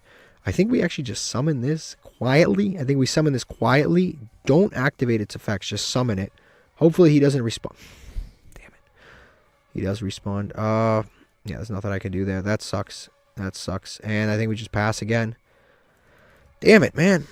I was hoping he wouldn't do that, but now I was hoping he wouldn't realize how much that did, because I could have gone into Dragite. Damn. End phase, okay. That really sucks. Okay, that sucks. Let me read this Bad Luck Blast one more time. Equal to half its attack. Original attack? No, it's not original attack. So I guess we Solemn Warning. Alright, we Endymion. Again, Bad Luck Blast is kind of a crazy check on us. It's actually good that he did this now and not later. So I'm going to take some 650, 650. If I attach the thing, I lose to this card, so I don't want to attach. If I attach Dimensional Wall, if I attach my monster from the extra deck, I lose to Dimensional Wall. So I'm not going to do that, so I'm just going to attack directly. And again, I don't want to lose to Dimensional Battle Fader. Nothing I could do about that. This Ash Blossom has not come up. This Ash Blossom has not come up at all. Yeah, I think we just pass here. Yeah, I think we just pass here. Did he use all 3 Ring of Destructions? No, he used 2, but honestly, he couldn't like activate Ring of Destruction to beat me right now anyway. So we'll use this, equip to itself, equip this, and then we'll activate the effect to draw. So we'll activate, destroy this. Don't want to Ash it, draw a card, draw another Endymion. Okay, so this is probably completely useless. Definitely don't want to pay a bunch of life points against my opponent that's playing this deck. What's crazy is he can actually make a Link Karibo now too, if he wanted to. Link Karibo's pretty decent. End phase, okay. This is actually getting really dangerous because you can use stuff like Just Desserts. Oh, Forbidden Droplets isn't bad actually. That can actually help me get rid of stuff too. So we'll go Endymion. We go to battle phase here. Yeah, I think we go to battle phase. And then depending on what he's got, we can actually play this out a little smarter. Damage calculation. I actually do think we use Forbidden. Is there another reason for us to use Forbidden Droplets other than this? I don't think that there is. So we'll Forbidden Droplets and we'll send There Can Be Only One to the graveyard. And we'll negate that. Not that I'm mad. I literally just did that just to get cards off the board. We'll attack directly. Main phase 2. Okay, who do we possibly go into here? Baguska in attack mode is not bad. Can I be destroyed by card effects? Your opponent cannot target this attack position card. This is actually not bad in attack mode. It really isn't. That's not bad in attack mode. Also, we have the Photon. Can't be destroyed by card effects also. Can't be destroyed by card effects. Can't be destroyed by card effect. Can't be targeted. They're both pretty decent, honestly. They're both pretty decent in this scenario. I actually think that Baguska's probably a little bit better. We also have this dude. If he gets destroyed, he burns. Yeah, I think Baguska's pretty good, but so is the Galaxy Photon. Yeah, I think Galaxy Photon manages a little bit better. Just because he has more attack and stuff, I just think he's a little bit better. So we'll activate this. Detach to search. No, we don't want to Ash our own cards. Search the Eternal Galaxy, yes. Set and pass. And I know we won't be getting Max Seed because we played through every copy of Max Seed. We played through multiple Max Seeds actually. And now we activate this in the standby phase. We won't again. We played through 2 copies and then he set 1 copy. So we'll summon this out. He can't be destroyed by card effects, which is cool. The advantage with Baguska is Baguska couldn't be targeted by card effects. I guess I have no more search targets left. Armored Sage. I guess it comes down to this. Do we win? Do we lose? This is it. This attack, it comes down to this attack. Do we win? Do we lose? This attack settles the duel. Secret Barrel, it's 200 damage, 800, sure. We won. Okay. Yeah, you know what? I think the Baguska would have been a better play that at the end of that. Does that other card target? I don't think it does target. Let me go check. Okay, so Baguska, would that have been a better when your opponent activates? Yeah, this doesn't target anyway. So if he had this face down, regardless, I would have lost. But there's a few cards that I don't even know what else he had face down. I honestly don't know what he could have had face down. Is it this? Was it this? I think it probably was Gravedigger's Trap Hole that he had face down. Maybe this card right here. But if he had this, he could have just taken no battle damage. Yeah, I don't know what else he had face down. Maybe it was this. An extra Ring of Destruction. But no, he would have activated that probably. I don't know what else he had. And he should definitely be playing a Link Kuriboh if you're going to be summoning Battle Fader. Alright, let's open up some more Master Packs. This is so exciting because next episode we will be able to play even more new decks because we keep pulling so many cool things. Dude, Evil Hero. There's new Evil Hero support, but not in Master Duel yet. Deep, this is a good card from what somebody told me. Special summon this card by sending one other machine from your hand to the graveyard. It's a level 9. It's a good summon. Ancient Gear. Cool, but not a good one. It's a Gemini. Star Seraph Sovereignty. Okay, so we pull more and more of those every time. Another Dinosaur. This is not even that horrific, honestly. It's kind of just not good, but it's not horrific. Then another Watt. We keep pulling these Star Seraphs. We might be able to... I don't know how many of each of these we have. It doesn't tell you here, but I know we have a lot of them. We might have all of them. I don't know. And then we get to open another one. Another glowing pack. I hope it's not lying to us like the last few times. It's not. Nice. Fire, Ant, Ascator. Do we have the girl? Or this guy? Do we have this guy? He's a super very probable. If we did have that, we could do a cool combo. Magister of Endymion, cool. FA and Arabellum. Weather Painter card. And I don't think I can. This is generic, so at least that's good. They have 4 more cards. Send a random card. This requires kind of a lot. Like, it's easy to summon, but they have to have... You inflict... they have to have 4 cards, and then it's useful. And then the super rare. Ooh. Woo! That's crazy. That's actually a good card. During the main phase, you can send this card from your hand or field to the graveyard, special summon Labyrinth monster, or set normal trap from your hand. That's not bad. When your opponent activates a card in response to the activation of a normal trap or Labyrinth, special summon this card. This card's pretty good. This card's pretty good. During the main phase, you can... This could probably go inside of our Fiend deck, actually, for sure. Not Fiend deck, our... It's going second trap deck. Yeah, this is pretty good. We probably are using this. And also, because we pulled a Royal Rare, we get to activate the Royal Rule. Which is, when we pull a Royal Rare, if it opens a pack, we get to... Did that open a pack? Damn, I didn't even see. I don't think that opened a pack. I guess it didn't open a pack. You would think that would be in the Labyrinth pack, but I guess it's not. Let me go check. Alright, so this card's definitely going in our Labyrinth deck. I mean, our going second trap deck. It's already got 2 Labyrinth monsters in it anyway. So it's definitely going in this deck. Also, we just added this guy, the Pharaonic Advent, which is kind of cool. You can tribute a monster, special summon, and then you can tribute Fairy, Fiend, Reptile, add a continuous card. It's pretty good. It works with the continuous trap support. Just in general, kind of a good card. But, yeah, we have the Arias here. Cool card. I don't know if what it opens. How to obtain. Yep, doesn't open a pack. Guess we don't get to open a pack. That is sad. But it is cool that we pulled it because now we get to use it. In general, if you click on related cards, we have almost all of the Labyrinth main deck monsters. Almost all of them. But we don't have any of the trap cards. And the problem is you kind of need the trap cards because the furniture is useless unless you have the trap cards. This is useless unless you have Oriana, because I can't special summon anything really useful. I mean, I guess I can summon any level 4 or lower Fiend monster from your deck. That's not bad.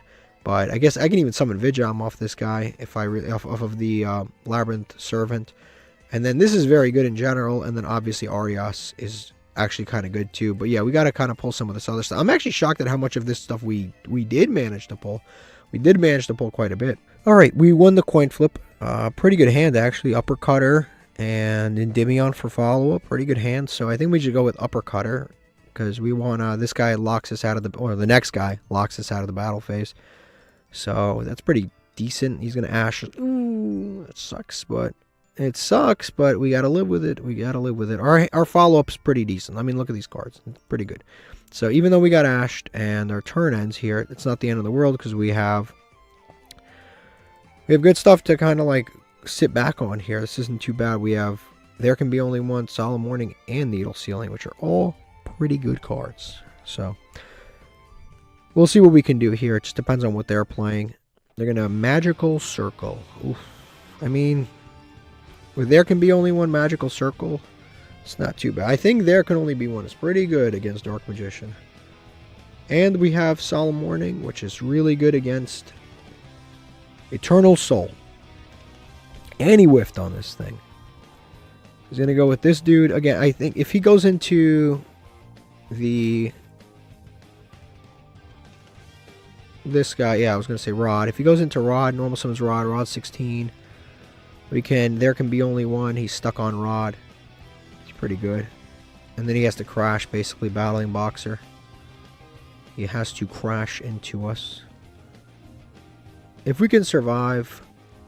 No, we don't want a Solemn Warning. We want a Solemn Warning, the Eternal Soul, not this. You can add, hopefully, Eternal Soul. Or he's going to add the field spell that adds Eternal Soul. Yeah, there it is. So he's going to add that, then get the field spell. This field spell is kind of like pointless, in a sense. It really is. The field spell is kind of pointless in a sense, because you're just getting an extra spell card on the field, so you can potentially like send it to the graveyard later on with Magician's Souls. Yeah, he's going to special summon this card, send Dark Magician. I am not going to allow that to happen because I'm going to activate There Can Be Only One, and I'm going to lock him out of any other spellcasters for the rest, as long as he controls one. So that's going to get locked in hand. The smartest thing for him to do would be just to crash. That would be by far the smartest thing for him to do. Crash, main phase 2, send some stuff to the graveyard, draw some cards, or just crash. Yeah, crash, and then just, if he doesn't know what we have, but the smartest thing for him to do would be to crash, and then next turn, activate Eternal Soul, bring back Dark Magician, and then banish There Can Be Only One. That is the smartest play for him to possibly make. We'll see what he makes, what play he makes, but that is his smartest play for sure. So we're going to normal summon Endymion. No, we don't want a Solemn Warning our own Endymion. There's a few different plays I can make here. I already knew he was going to do that. Use that effect now, yes. Yes, and I am going to Solemn Warning that. I'm not trying to deal with that. So I am going to Solemn Warning that. And I'm going to, that's going to be destroyed. And now we can activate Endymion. And we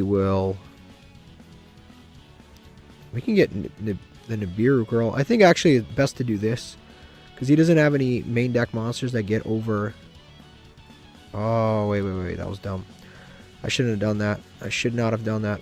Battle phase, attack directly. I shouldn't have done that, because if he can get to... Yeah, I shouldn't have done that. I should have searched. Because if he can get to an Eternal Soul, well, he has the thing in hand. Actually, I should have popped this. I should have popped that, because all he has to use is Magician Souls in hand. Just activate that, and then he can activate Dark Magical Circle and then destroy this. But I guess he's going to go with the Soul Servant first. I'm going to put Mahad. Yeah, that's unfortunate, actually. I should not have done that. I guess he's going to lock himself into a Mahad. Okay, so it's not the end of the world. So now he activates Mahad when he draws it, and he gets to special summon that out. It's 2,500. Funny enough, we have Mahad. But now he can't. He, again, is locked out of special summon. He shouldn't have done that. He should have activated the... He should have activated... What's the thing called? Magician Souls. He should have activated Magician Souls, summon Dark Magician, sent one, summoned one, activate effect, banish There Can Be Only One, and then use Palladium Oracle Mahad, and then he would have had 5,000 damage on board. That's what he should have done. But I can't coach him. Easily, I should have done different stuff too. I should have, he's going to activate this effect. Again, this is like pointless because he can't do it because... Yeah, and he just got rid of the card. That's perfect for us. That's the best thing that could have happened. That's the best thing that could have happened. I should have done things differently too. I should have popped the Magician Circle. I should have maybe searched. Like, there's a lot of different things that I should have done. See what we draw here. Gozen. Double lock. I think we set Advancer, set Gozen, and pass. I think that is the play here. He's locked onto this Palladium Oracle, so as long as I can keep setting monsters, I'm good. And the life points are so close. 58, 57. We'll turn chaining not on, because right now it's going to be annoying. He's going to add with preparation of rights. We had back-to-back misplays. My misplay, his misplay. But we'll see whose misplay loses who the duel. My misplay would have just... The only difference would have been that this wouldn't have been on the field any longer, and I would have taken slightly more damage. That was my misplay. His misplay is he probably would have won this duel already. Yeah, this... So his misplay was much graver than mine. He's going to add Eye of Timaeus, the monster, not the spell card. Then he can special summon that quite easily, actually. And there's a light monster, so there's nothing I can even do about it from a goes in match perspective. I can maybe get needle sealing off, depending on what I summon here. And that's about it. Just going to send that to special summon Eye of Timaeus. Again, I can't really do anything. They're both light. Usually it being a light can conflict with certain things, but because he just already has a light on field, there's nothing. Angel Statue. It's not good enough. It's not good. I mean, it protects our life points. At least that's good. And it destroys the monster that destroyed it, which is kind of cool. But that's not bad. That's not actually bad. That can help us out something. If he can summon another monster, then we can really out a lot of stuff here. But the problem is if we... oh, shit. Yeah, we can do this. Summon this out. Definitely in defense. And now he's going to attack this. I have to activate Goes in Match now, otherwise he gets to summon a Dark Magician. So I'm going to activate Goes in Match now. So we attack that. This is at the end of damage step. Activate this effect to destroy that. He would have been able to summon a Dark Magician, but I have Goes in Match in play. The problem is now we have... The idea with our floodgates is we use them once we already have an established board. So we'll have like Photon in circulation, then we use our floodgates.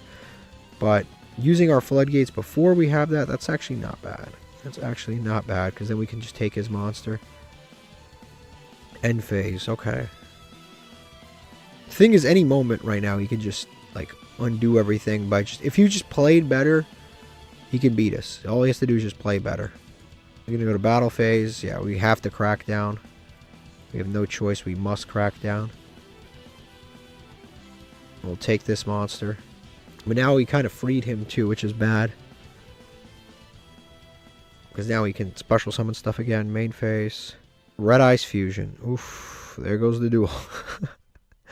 There goes the duel. Yeah, this duel's over. That's more dangerous than anything else he had. My misplay actually didn't like come back to bite me in any way, because this Dark Magical Circle has not been activated one time. So it actually didn't change anything. And if anything, it's actually a good thing I didn't, because we would have lost right now because we would have taken the extra day. So my misplay actually didn't affect anything whatsoever. His misplays would have won him the duel forever ago, and that is the game. There's nothing I can do to win this duel. There is nothing I can do. I just have nothing left. I have nothing left in the tank. Alright, so we just won the coin flip. It's pretty solid right now. This hand's pretty good. Do I play around... Do I play around Max C, or do I play around... It's Max C or Effect Veiler. Which one do I play around? So we'll summon this out. Summon out the Buzzsaw Shark. Activate Buzzsaw Shark. Target... If I target this, I can actually summon another Buzzsaw Shark, and if I do that, then right hand... No, I don't want to do that. Alright, we're going to activate, target this. Hopefully they Effect Veiler this. Perfect, perfect, perfect. It's exactly what I wanted. Effect Veiler, Imperm, Ash, sure. That's exactly what I wanted. I wanted that to happen, which is why I played around it. If I had played around Max C, I would have just ended my turn already. So, we're going to go with these two. Hopefully they don't have yet another follow-up. Activate this effect. Detach. And search out the Eternal Galaxy. Now we just set, pass. I mean, this is pretty decent, actually. It's pretty decent. Definitely not a bad hand. Definitely not. We have Omni Negate, Summon Negate, and soon-to-be Monster Negate. So that's pretty decent. And we will level up. We already have the Galaxy Summon as follow-up, too, which is okay in this situation, but we don't have like a lot in hand, and we don't have a lot in graveyard, but it's not terrible. So we'll see what they have. I'm definitely not going to negate that, but that is a little scary because that tells me they might be playing Sky Strikers. Sky Strikers is rough. They're probably playing Sky Strikers. They are probably going to add probably Ray. No, never mind. Playing Kashtira. What do I want to play against less? Sky Striker or Kashtira? Probably, honestly, probably Sky Striker. So I'm actually kind of glad it's Kashtira. They're going to activate Kashtira, Scareclaw Kashtira. Okay. So this guy's pretty decent, but I think this guy's going to make an Exceed monster. I don't know if he's just going to only summon stuff. I think he's actually going to, yeah, he's going to banish Birth, sure. I think he's going to make a rank 7 monster. Birth, he's going to activate Birth for Birth. Birth in hand anyway. I'm going to save stuff for, like, a Rise Heart, for example, is limited to 1 in this format. So if he summons a Rise Heart, then I'll Solemn Warning, but I'm not going to Solemn Warning until he summons a Rise Heart. It's just better, because then a Rise Heart just hits the graveyard and he can't come back. I don't know if he like misplayed or what happened there, but we won. Wonderful. Let's claim our winnings. We have some more winnings here. We lost to Dark. It's funny today. We like lose to Dark Magician, then we beat Kashtira. We lose to Photon, and then we beat a good like Sword Soul. Like it's been so weird. Necro Slime, Guardian Gnarl, Painful Escape. I mean, that is technically usable in a lot of decks. I don't know if it's worth using, but it's technically usable. Invoked. That's not too bad. Tearlament, Reinhardt, Abyss Actor, Mellow Madonna. We have so many random Abyss Actor cards that I think we have, like, we have this guy. We have, like, some other, like, we have this dude, Abyss Actor, Curtain Raiser. We have, like, my least favorite card of all time, Trendy Understudy. I don't know how good this is within its archetype. I don't know. But I can imagine it's pretty decent. And then we get to open another Master Pack. So we'll see what we get out of this one. This one's not glowing, but I can almost assure you, despite not glowing, it'll have better cards than the one we just pulled. So we've got Already Better. That is a free summon of if you control a dark. That is actually not bad. Evil Swarm, Thanos. It's not that great. We've got Laser Quip, Fire Fencing Ferret, pretty decent. Sealed format card, Wolf, pretty good. Lightsworn card, Doom Kaiser, and Evil A, Retribution, Peril Metal Foes. Yeah, already that's like 1, 2, 3, arguably 4, maybe even this 5, like 5 cards that are better than that Yellow Madonna card. All right, as you can see here, we've lost a coin flip, and we're playing against, I imagine, Odd Eyes. Odd Eyes, probably all the other Pendulum stuff. How many cards? 5 cards in the extra deck. Well then, okay. That is unbelievable. Necro Valley's not the best card ever against Pendulums.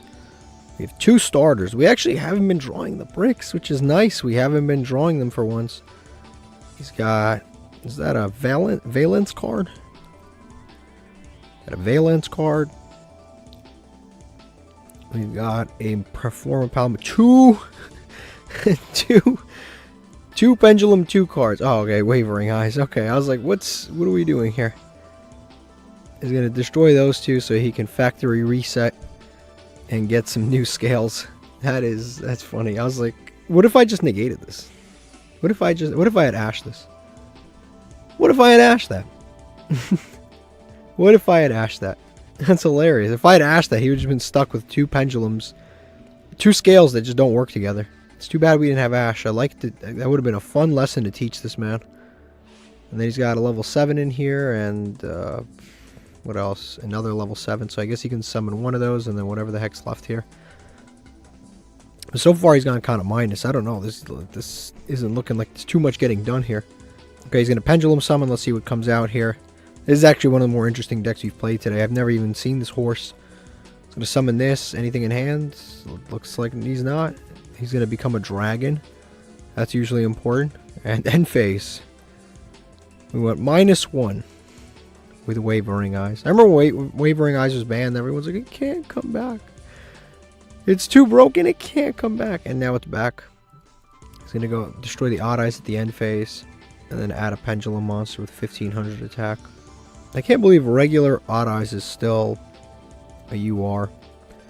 I know it's like a monster from the show, but it seems a little crazy. All right, so what do we do here? What are we doing? Needle Sealing's pretty good. Necro Valley. Buzzsaw Shark. Okay. All right. So can we get over this guy? Nope. We cannot get over this guy, unfortunately, but we can. We can summon Battling Boxer. Activate its effect.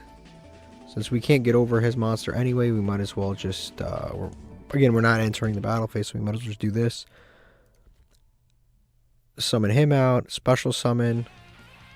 I mean, I technically can change it to defense with this and then wait a turn. I'm not trying to do all that. So, we'll go with these two. Summon out Photon. Activate this, search. And the question is it even worth activating Necro Valley? Like, I actually don't know. Is it worth activating against pendulums? Does it hinder them enough? And I don't think that it does.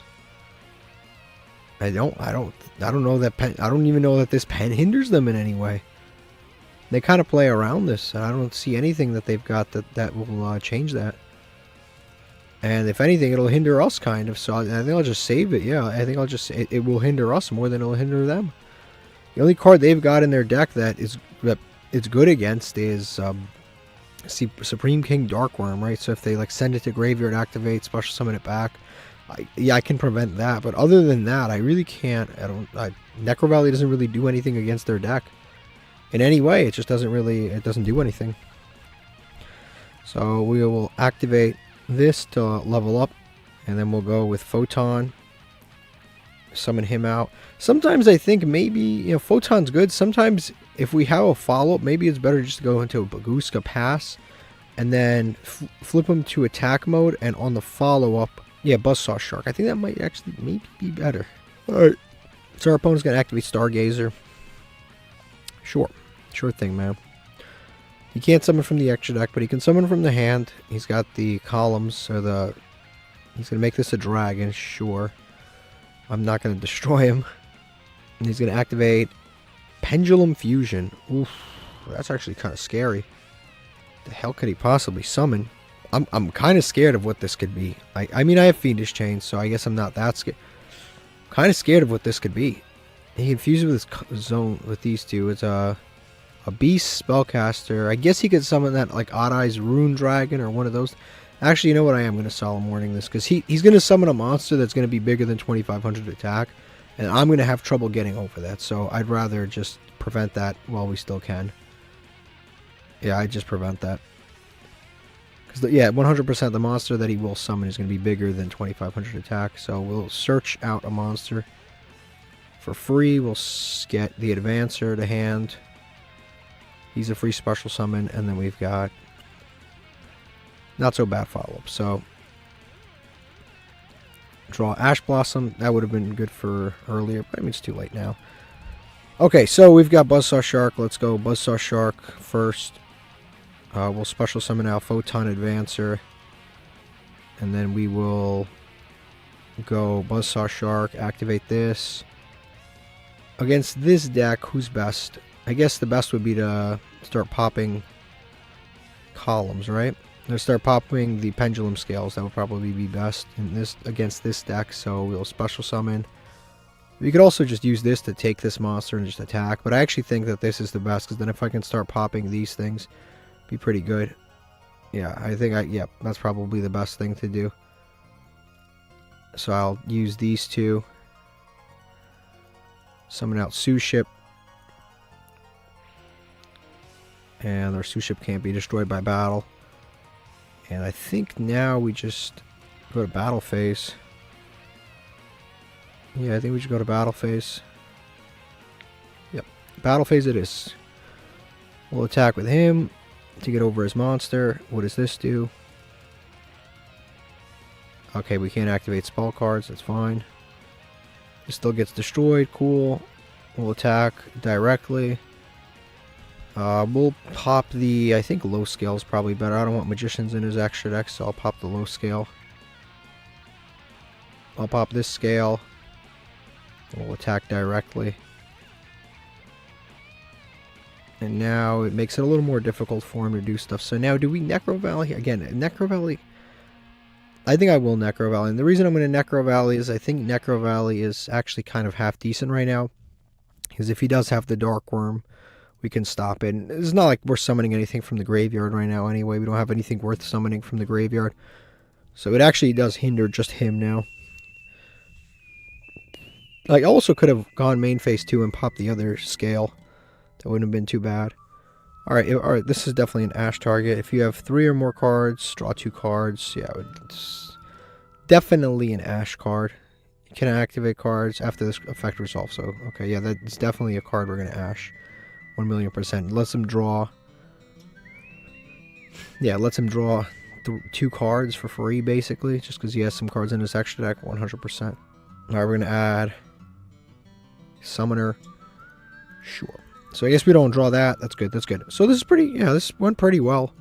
We built a lot of resources over a little course of time here in Dimion. I mean, there's nothing really left to do. Alright, and this is a pretty easy win overall. I mean, I don't really know how this guy even got up this high anyway. I'm really not sure. You think maybe it's a masochist, maybe it's not. I don't even know how he got here. And we rank up also to Platinum 3, so next episode we start at Platinum 3. Out of curiosity, this is what our opponent is playing. They are playing, like... Is this the starter deck? Is this the Performer Pal, like, starter deck that's available in the shop? It might be. That's what it might be. It was the Rune Eyes Pendulum Dragon, the Odd Eyes Rune Dragon. It was this card. The Dark Dragon plus a Beast, I guess, is what he was able to summon in that situation. Maybe this Odd Eyes Pendulum Monster and a Spellcaster or Pendulum Dragon. I don't even know what he was really going to summon. Maybe this, maybe this. Either way, that would have been 3,000 attack. It's tough to get over monsters. 3,000 attack with our deck. Okay, let's open our actual last 2 packs of the episode. I decided to do a little extra just because I was like, you know what, I wanted to open a ton of packs today, and I did. So I think the next deck that we're going to come back with is maybe the Spellcaster deck. We haven't touched that deck in a long, long time. Like Bestial Luber, another copy of that. We got Toppy, another X-Saber, Wayne. Is he usable in any way? It's not terrible, actually. And then we've got Battle Wasp, Blue Flame Swordsman, Jax Knight, another Aura Pigeon. Or Paragon. So we got 2 copies now. 2 Condemn Witch, 2 Aura Paragons. It's pretty interesting, actually, for deck building. We always thought about playing Counter Fairies, but we never had an opportunity to, so that's definitely going to be an option going forward. Counter Fairies, because we have 2, yeah, Condemn Witch, that guy, some interesting stuff. We've got Performer Pal, Junk Defender, Predaplant, Butifica. We have another one of those. Phoenix Enforcer, can't really use that. Ojama Duo, can't really use that. Let's see what this is. Wow, I don't even know what this does. Some of these, like, Exceed Era cards, they make ultra rares, and I've never seen a human being activate them. I swear to you. I've never seen anybody use this card. Why is it a UR? Like, why? Like, we've pulled a significant amount of these cards. We actually have. We've pulled a significant amount. I just realized they show you every single number monster. But no, we've pulled a significant amount of these random URs that are from the Exceed era. I think we pulled this too, like Chaos Draw. We pulled some other ones. I don't remember which. We might have pulled 7th Ascension. Like, we just pulled these cards. I've never seen anybody use this card ever in a duel. Not on Master Duel, not in real life, nowhere. I don't know what set it's from. It just sneaks into the game, and then it gets to Master Duel. It's a UR. Nobody plays it. Why do they make it a UR? This should be like a super rare, maybe. You know, it's like, oh, you know, it's my Shark deck. It's super rare. I had to craft it like a UR.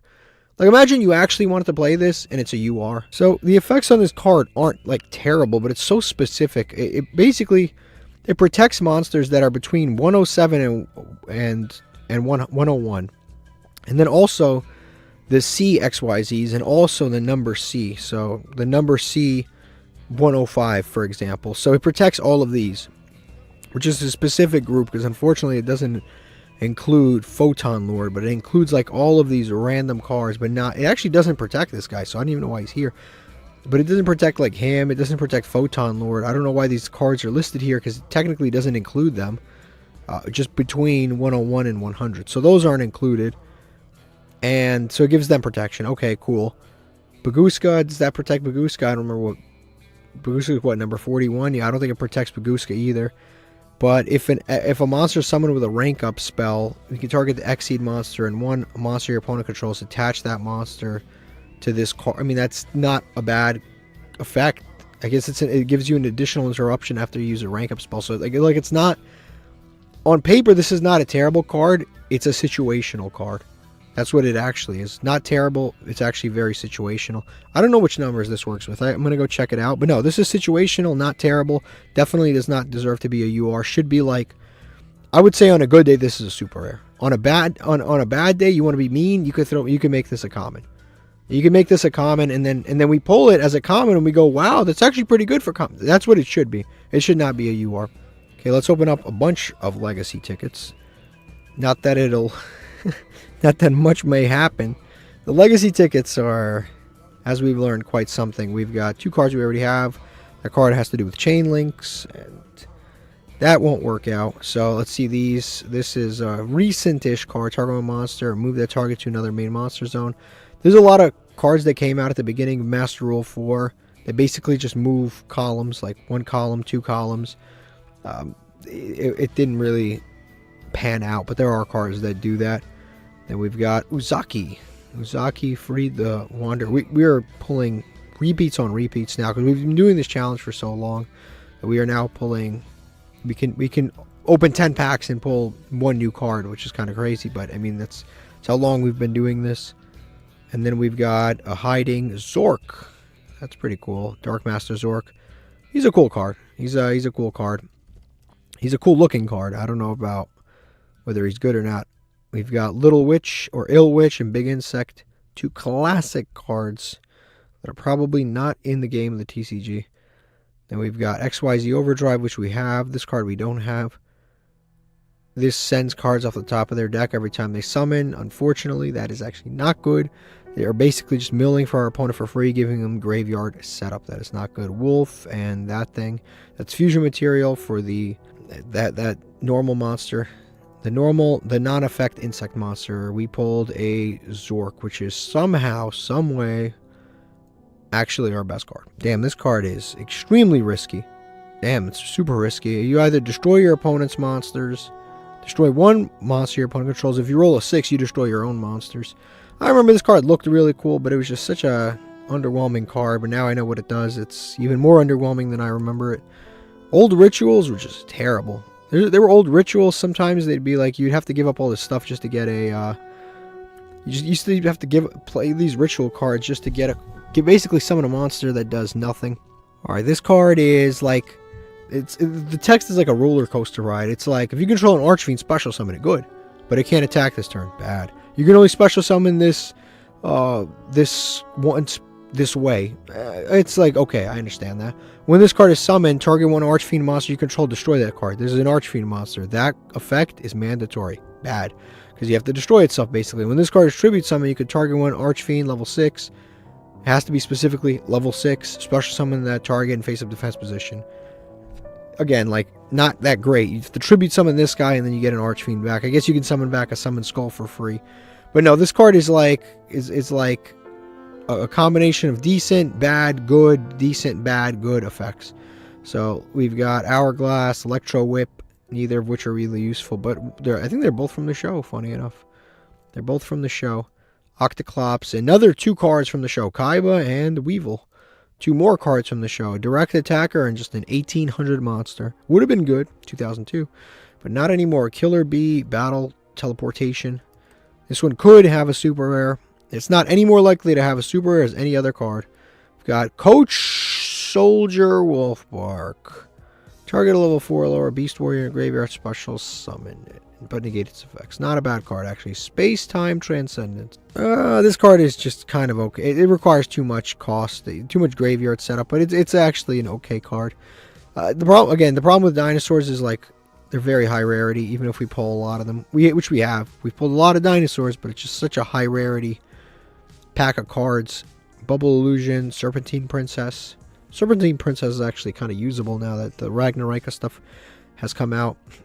this is actually not bad for counter fairies. We were talking about counter fairies. After one of your counter trap cards has been activated and resolved, you contribute all monsters you control special summon this card. It's 2800 attack. If this card is summoned, you can destroy cards your opponent controls up to the number of fairy monsters you attributed.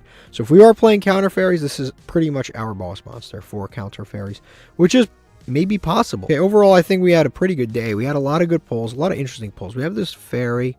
We counter fairies, I think, is more possible than ever.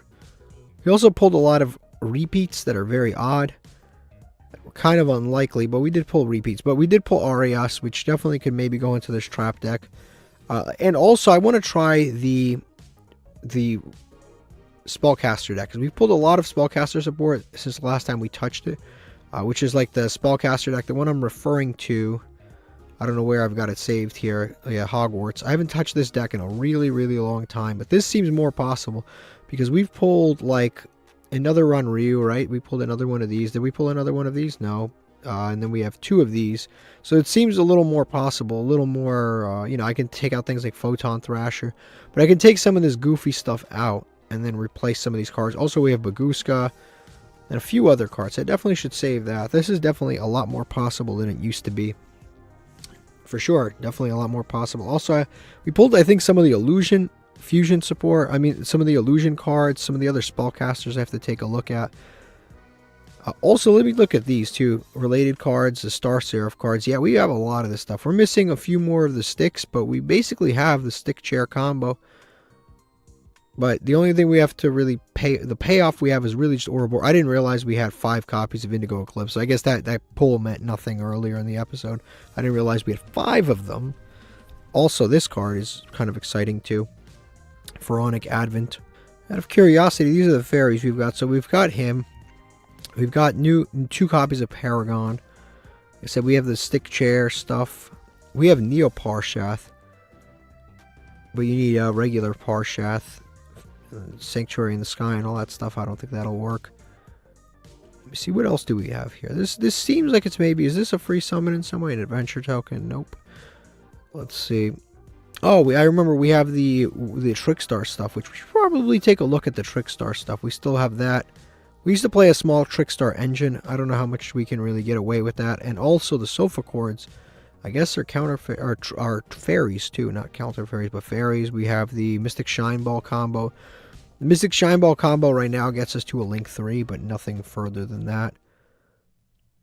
We have the Generator, but that is a very Generator-specific card. And I don't have, like, Lopter or anything like that.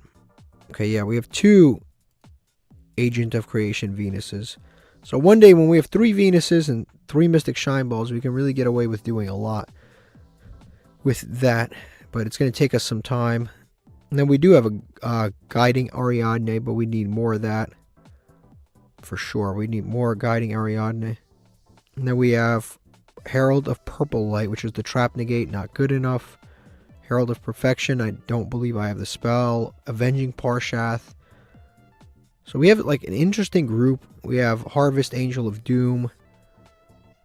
We definitely have an interesting group here. We even have the Chaos Valkyrie and the Sage of the Sky we have. Oh, we do have a Herald of Orange Light too. Nice, nice. Yeah, you know what? I'm kind of looking through this. Herald might be on the menu. Not Herald. Counter Fairies might be on the menu. We'll see. I don't know. I honestly don't know if we have enough cards. I'm looking at it. It's like, it could be, it could not be. It's like we have got some interesting fairy stuff, but fairies might be on the menu for next episode. La, la, la, la, la, la, la, la.